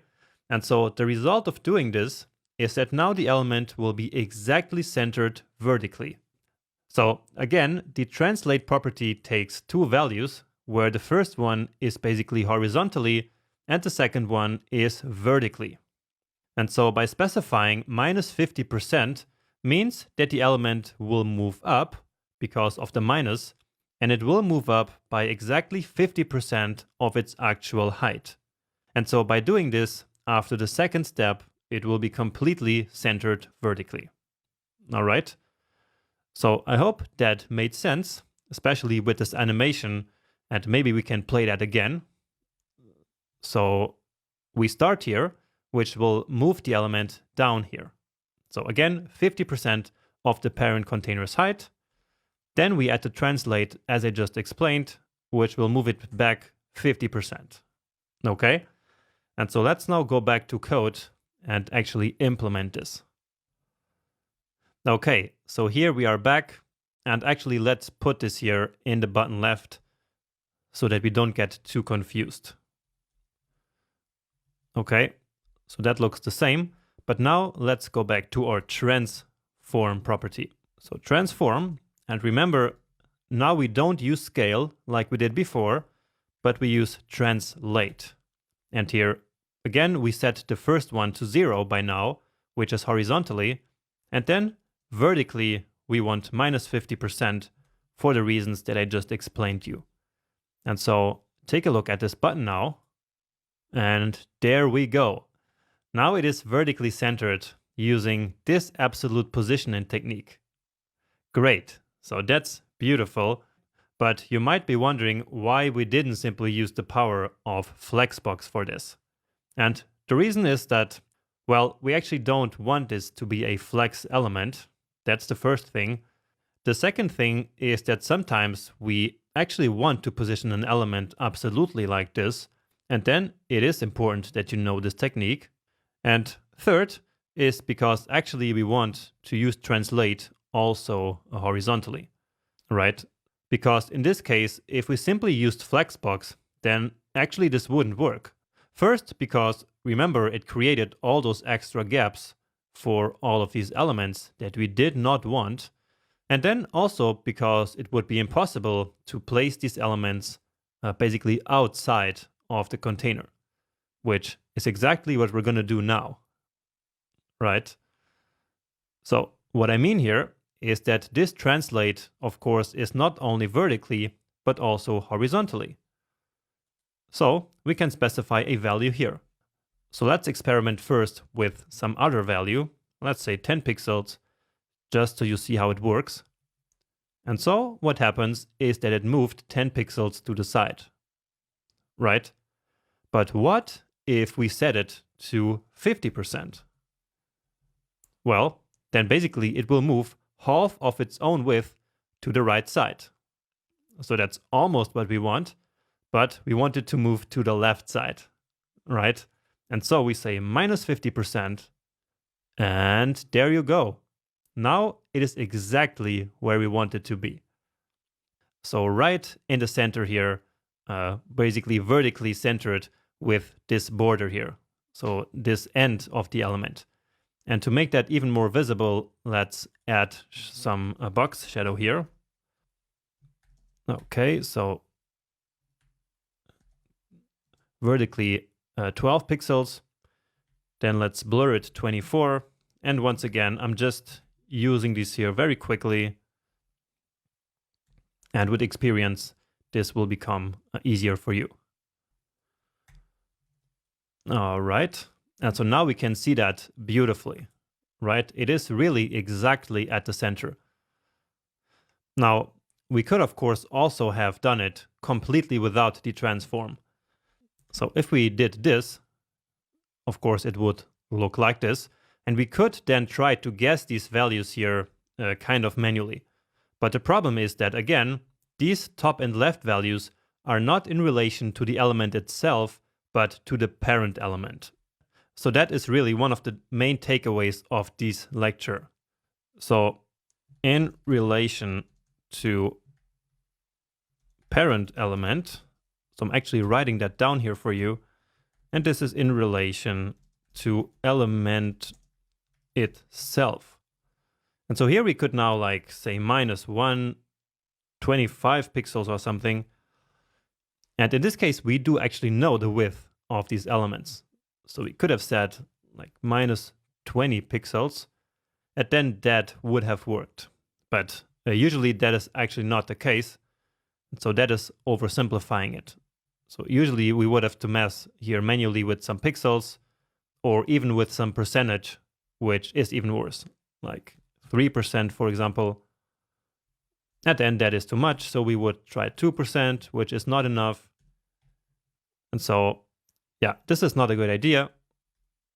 It is better to put these to some default like 0 and 50, and then use this. All right. Then here we need the same transform in the button right, but in the opposite direction. So, of course, we need this top here as well. So let's put that, well, let's copy it, just so it's a bit easier for you to understand. But we could also have simply put it here into the button, which is the class that both of them have in common. But anyway, now it looks like this. And so in this case, we actually want it to move to the right. And so here, this value needs to be positive. Okay, and there it is. So we have our buttons here completely positioned in the exact position where we wanted them to be. And so once again, that is a perfect use case for absolute positioning. Now let's turn this back on. So to put the text back to where it was. And also we need some, we want the cursor here to be a mouse on these buttons. So that's something I forgot. And it's a trick that we already used before. So cursor set to pointer. All right. So that looks almost the same. it is a little bit different, but that's, well, because we used some different values. But what matters is that we are still missing these dots here.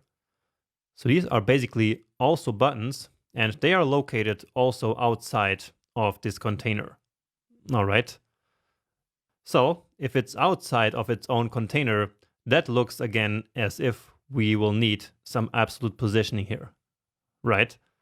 And so let's go ahead and now code this part very quickly. So right here at the very end, where these controls start, let's add some container element, let's say some div, which I'm going to call the dots. And then let's put 4 button elements in there. So for these 4 elements. So the button with a class of dot. And now what should we put in here? Well, we can simply leave it empty, but usually it's a better practice to create an empty space. So something that looks like this, but remember that HTML actually ignores empty spaces like this. So instead of writing an empty space like this, it is a common technique to use an HTML entity for that. And that entity, so that entity that represents the empty space, is NBSP, like this. So you see it here, it's a non-breaking space. That's what NBSP means. All right, so again, that's just in order to not leave this button completely empty, which is not a good idea usually. Okay, copy it 4 times, and then we need dots and dot.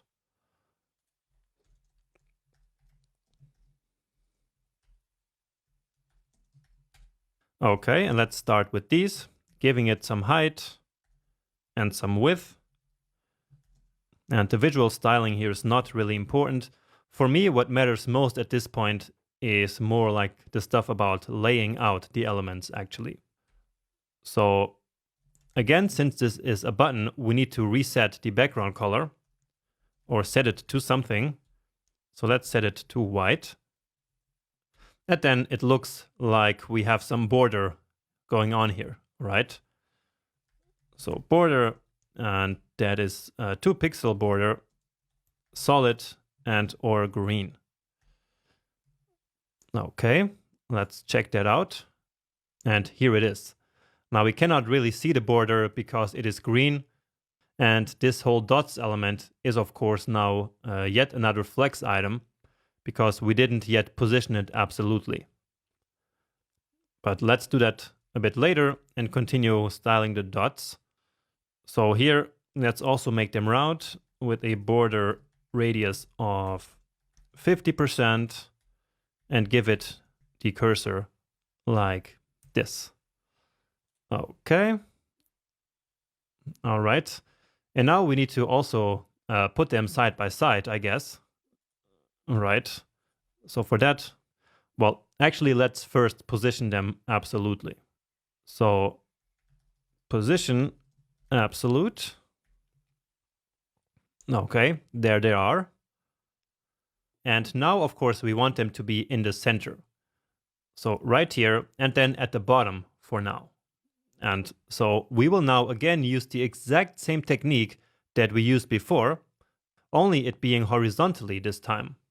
But the technique itself works in the exact same way. So what I just explained to you before in that slide. So this time, instead of setting the top to 50%, I will set the left to 50%. So left, 50%. And so that will move basically the start of the element right to the middle of the parent container.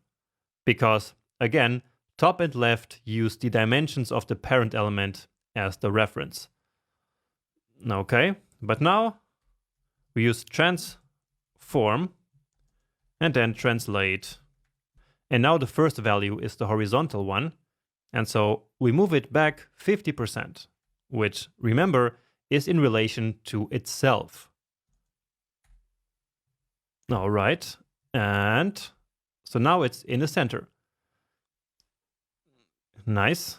Let's also put it at the very bottom. bottom 0. There we go. And now let's move it down. And so for that, I really like to use the transform property. So again, I like to put these here like to 0 or to 50% or some really round value like that. And then here we can use translate to position it exactly where we want. So let's say 32 pixels, which is one of our values. And yeah, that looks nice. And so now let's actually put some space between them. And to do that, I will make this a flex container and declare some gap on it. Okay. And if this is all going a little bit too fast for you, especially the constant use of the flex property, then of course feel 100% free to maybe review that part. So maybe the part about flexbox. But anyway, let's now define some quick gap here. 12 pixels. All right, beautiful. And with this, we might be, well, almost done. So the first one here still needs to be green. So let's give the first one a special class. So maybe that's yet another trend that you are starting to see. So that we have one class for everything. And then we have specialized classes, which give some of them basically some additional power. And in this case, that additional power will be that green background color. There we go. And that looks basically the same. Just again, some spacing that's different. The content is also different. But besides that, oh, here we actually need to fix a bit the padding. And I think that's something I mentioned in the beginning. So let's do that. And also that's an opportunity actually to show you something else. So here, of course, we could simply write padding to the right should be like 48 pixels. So that's better. Let's just remove that last word there. I don't like the way that looks. Even this one maybe. Cool. Yeah, but anyway, going back here, this of course works because we set the general padding to 32, then we override the padding on the left to 86, and then we override the padding to the right to 84. However, we can set that all in one go. So remember how the padding property has a shorthand which allows us to set the top and bottom in the first value and the left and right in the second value, right? So like this. So this would be top and bottom and this left and right. However, we can also take that further. So we can specify 4 values, and those 4 values will then be top, right, bottom, and left. So basically clockwise starting at the top. So let me take out all of this and replace it with just one declaration. Again, it starts at the top and then goes clockwise around the 4 borders, basically, the 4 sides of the box. So in the top, we want 32 pixels. On the right, we want 48 pixels. In the bottom, 32 pixels. And left, 48. Give it a save. And that is wrong, because actually on the left, it is 86.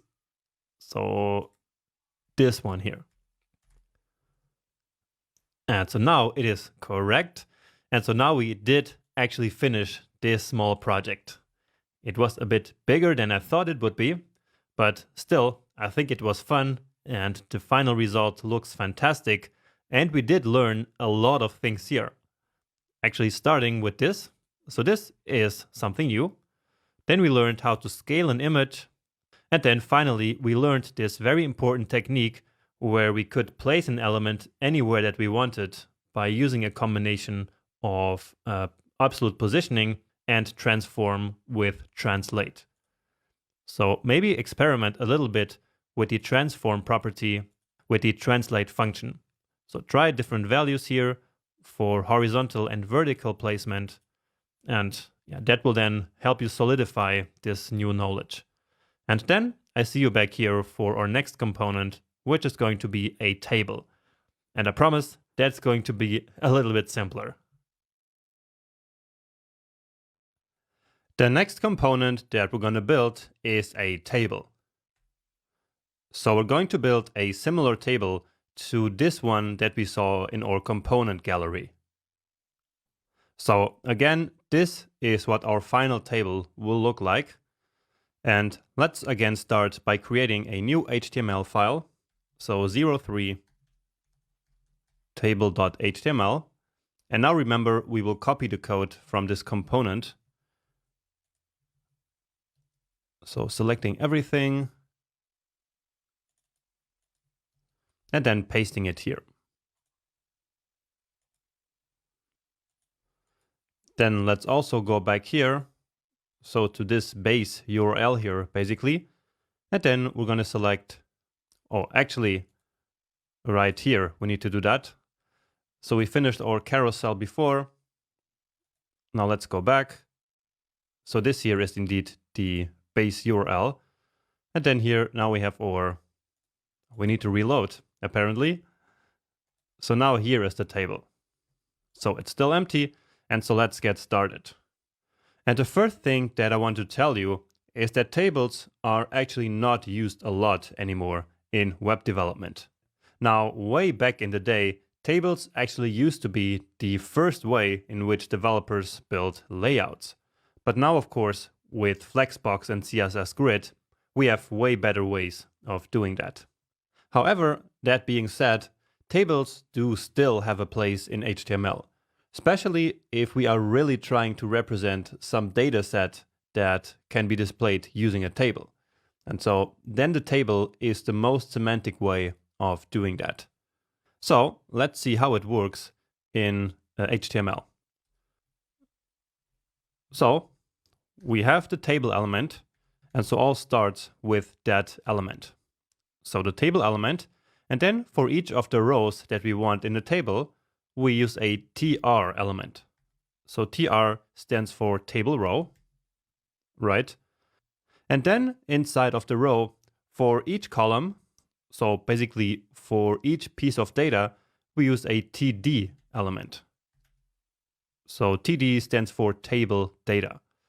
So here in this table, we basically want 4 columns. So just like this. So chair, the laid back, the worker bee, and the chair 4.2, because those are the 4 chair names that we had in the project in the last section. Remember that? And so here, this is basically simply a table which contains some of the information about those chairs.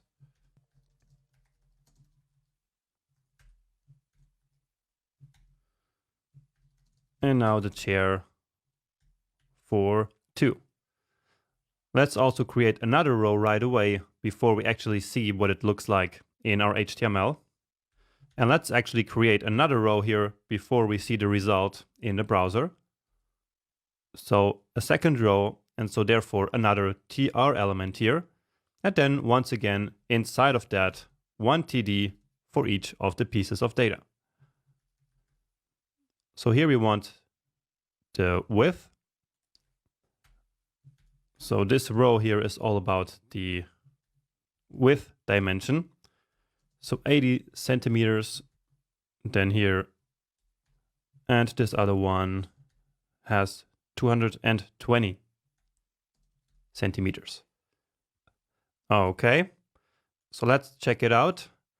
And well, for now that doesn't look so great, but still we can see that somehow it is a table actually.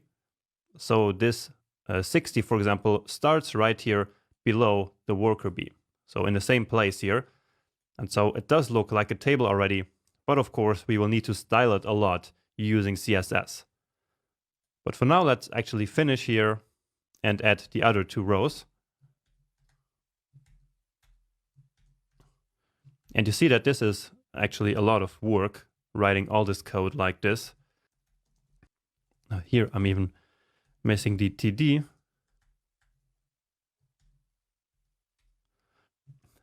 And if you think about it, we could actually create the exact same thing using CSS Grid, right? So this table that we see here on the right side, you could probably quite easily build that up using CSS Grid. However, again, in many situations, using a table is actually the more semantic way of doing it. So if you really have tabular data, so data that really can be fit into a table like this, then using the right element for the job is many times the best way to go.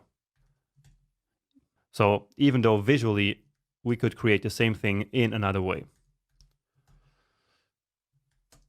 But anyway, finishing here our table, we're almost done with that. And of course, we could have just copied this code here, then replaced everything. But, well, as I mentioned in the beginning, actually typing the code is the way that it gets into your brain. Okay, so this is our table. And as I mentioned, we still need to style this a lot using CSS, but let's actually leave that for the next video, because there's still some more things that I want to show you about tables. So right now, all the cells in our table here look basically exactly the same. However, usually in a table, the first row is different.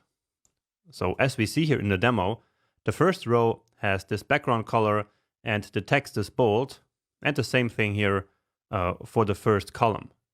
So the text is bold, and so it's kind of special and different from the data itself that is right here, right? And we can actually do that using HTML. So basically marking this first column here as being special. And with special, I mean that we can basically tell our HTML that this first row here is the head of the table and the rest of the content is the table's body. So to do that, we can wrap this first row here into the t-head element. So that's table head. And then I will use that trick of using Option or Alt down to move this down. Oh, sorry. And then here we have the t-body. And now let's actually copy this or cut and put it here at the end. And now if we give this a save, then it actually still looks the same because this is only one part of what we need to do. So again, first we declared that this first row here should be the head of the table. And so now semantically, this table makes a lot more sense because it's nicely divided into these more logical sections. So we have the table head and the table body, but if we actually want this cell here to look different, so if we want to mark it as an actual table head, we need to use a different element here also. So here, instead of using TD, we use TH, which is basically a table head cell within this group of cells. So inside of this row here. All right. So let's do that with all of these four. We want all of them to be a table head cell. And so now if we reload, now they look bold and special. All right. And now let's do the same actually with these here. So with the width, depth, and height. And so we can do the same here inside of all the other rows. So this cell right here, we can also declare it as the table head cell of this basically group of cells here. So this row in this case. And so now as we reload, then this one is marked special as well. And so let's do the same here with these two. And with that, we have a nice semantic table, which now makes a lot of sense visually and also in terms of what the code represents. Great. So with that, we finished the HTML markup. Now, there's a lot more things to do with tables in HTML. So things like spanning across multiple rows or multiple columns, but that is not really necessary to learn these days, I believe. So this is more of an overview of how we work with tables, just in case you see one in the wild, because otherwise this code might be quite confusing to you. So like what all these TRs, NTH, and TD here actually mean. And so now you know that it is a table, right? But anyway, let's now go to the next lecture and actually style this table. So now let's style the table that we have been working on. And as always, let's start by giving our component a fixed width and also center it in the viewport. So here I'm going to select the table simply using the element selector of the table. So a width again of 800 pixels. And just so we can see this, let's actually also give it some background color. Just for a short amount of time. All right. So you see that now the table got wider, and then these three columns here basically grew in order to fill that empty space. And we can also see that by default, now this text here is centered. So that's because this is a TH element, so a table head cell, because the same we can see here in these four. So these ones are now also centered, right? But this column here did not expand like these three did, and that's simply because all of these cells here are table head cells. All right, so now let's center this inside of the viewport, but let's actually use another way. So we have been doing always this trick.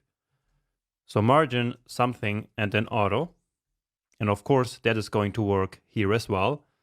However, I want to start showing you that there are always multiple ways of doing things in CSS. So, can you think of another way of centering our entire page here inside of the viewport? And remember that this viewport that we see here is basically the body. So how could we do this? Well, one way of doing it is to say that the body should be a flex container. So display flex, and there is nothing wrong with that. So the body is just like any other element. So we can also make it a flex container just like any of the other elements. And so now, in order to then center all the flex items, which in this case is just one, remember that we use justify content set to center. And there we go. Now let's just give this here some margin to the top still.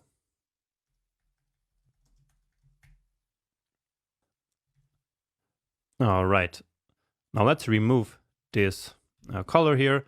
And now I actually want to give this table for now some borders. So we can say border 1 pixel and then solid as always. And let's just use some gray. Well, we can go with this one actually. And so this will add basically a border all around the table. And now let's say we wanted to add borders inside of the whole table. So between all the cells, like in a more traditional table. So between all the rows and all the columns. So to do that, we can simply select all of the table cells and then add a border around all of them.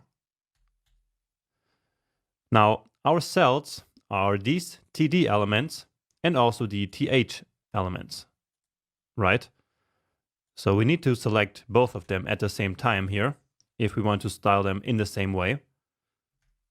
And for now, that's what we want to do.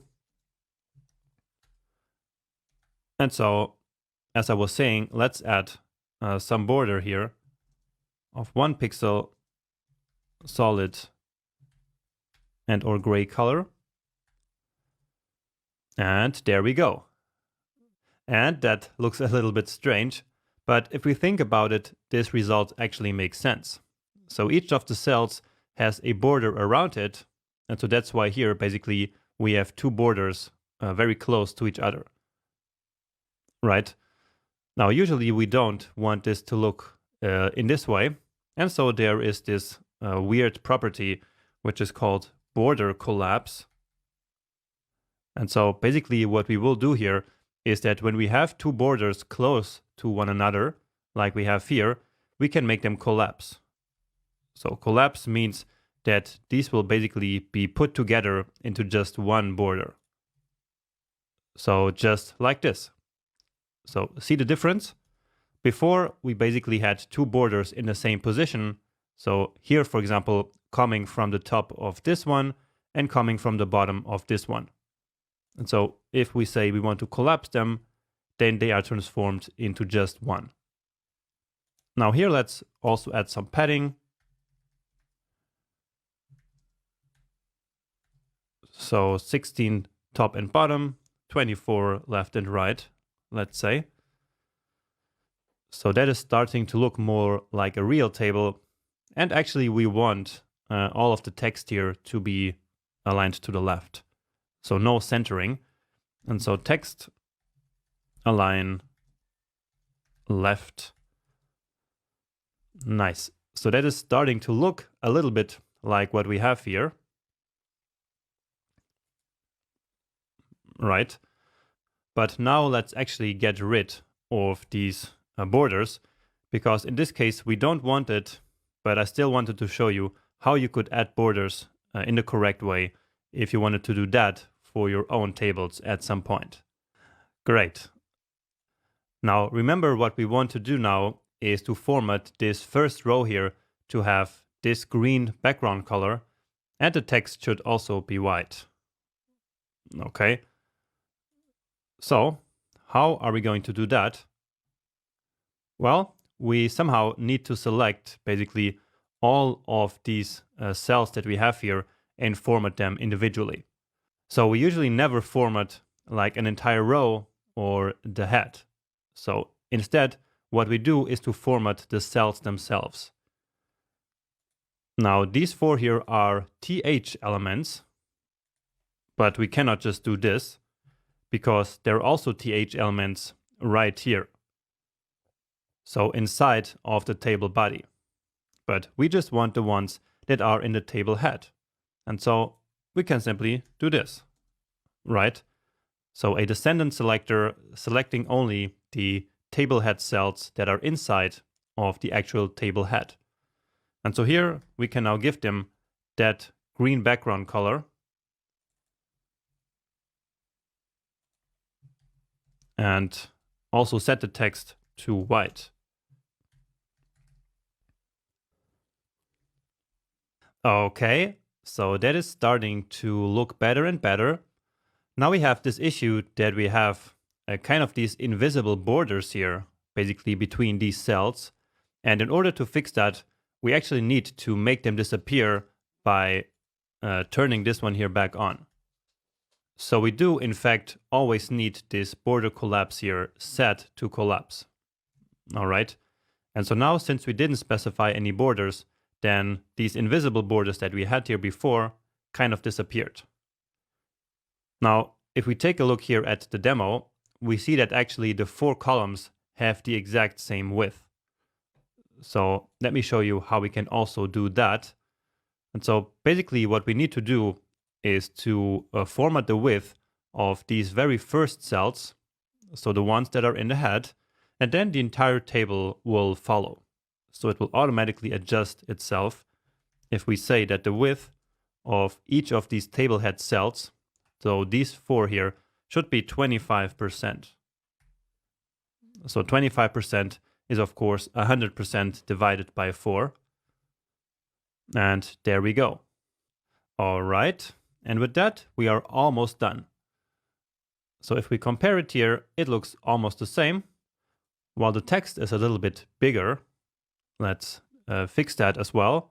So here we can say that the font size should be 18 pixels. All right. But now what's missing is this very typical table formatting of adding these zebra stripes, which is what we call them. So basically, that's having these alternating background colors, which makes the table really easy to read and to scan. Now, I noticed that we're kind of missing one of the rows here. So we have the width, depth, and weight, but there's no height. So this second row here is missing somehow. So let's quickly add that. And I will just copy all of this here and paste it down here. And so here, this is height. and 100, 110, and 90. All right. And so this now actually looks exactly the same except for the zebra stripes. So let's do those zebra stripes. And so let me show you how we can do that. So inside of the T body, we now basically want to select the odd rows and the even ones. So with odd, I mean the row number 1, 3, 5, and so on and so forth. And with odd, we want the second one, the fourth, 6, 8, and so on. And so let's select the TRs inside of the T body. So the table rows. And then remember that we have this very handy nth child pseudo class. So nth child, which remember basically allowed us to select any of the child elements by their order number.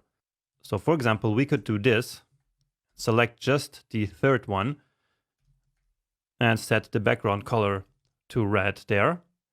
And so now the entire third row here would become red. Now I said previously here that we actually usually select these cells individually, but back here that was basically because I also needed to individually style actually these cells with this width. But we could in fact also have done this. So T head and then the TR, and here of course there's only one. And so the result would look exactly the same, right? But this styling here of the width of the individual cells will of course need to stay in this selector right here. So in this rule. All right. So again, many times we do format only individual cells, but in this case, where we want to select the row based on the order, we actually need to style rows. All right. And so I think I explained this before, that here we can use a keyword of odd and even. And so the odd ones are now red. So again, that's 1, 3, 5, and so on. And then let's do the same with even. And so here, some other color. And of course, that looks very bad. And so let's get some actual colors again here from open color. And so let's actually use this very, very light gray here for the odd ones. And then some darker tone, maybe this one here, for the even cells. Or the even rows, actually. And yeah, there we go. That's it. Let's compare it. And it is exactly the same one. Great. And so this is the basics of creating and of styling tables with HTML and CSS.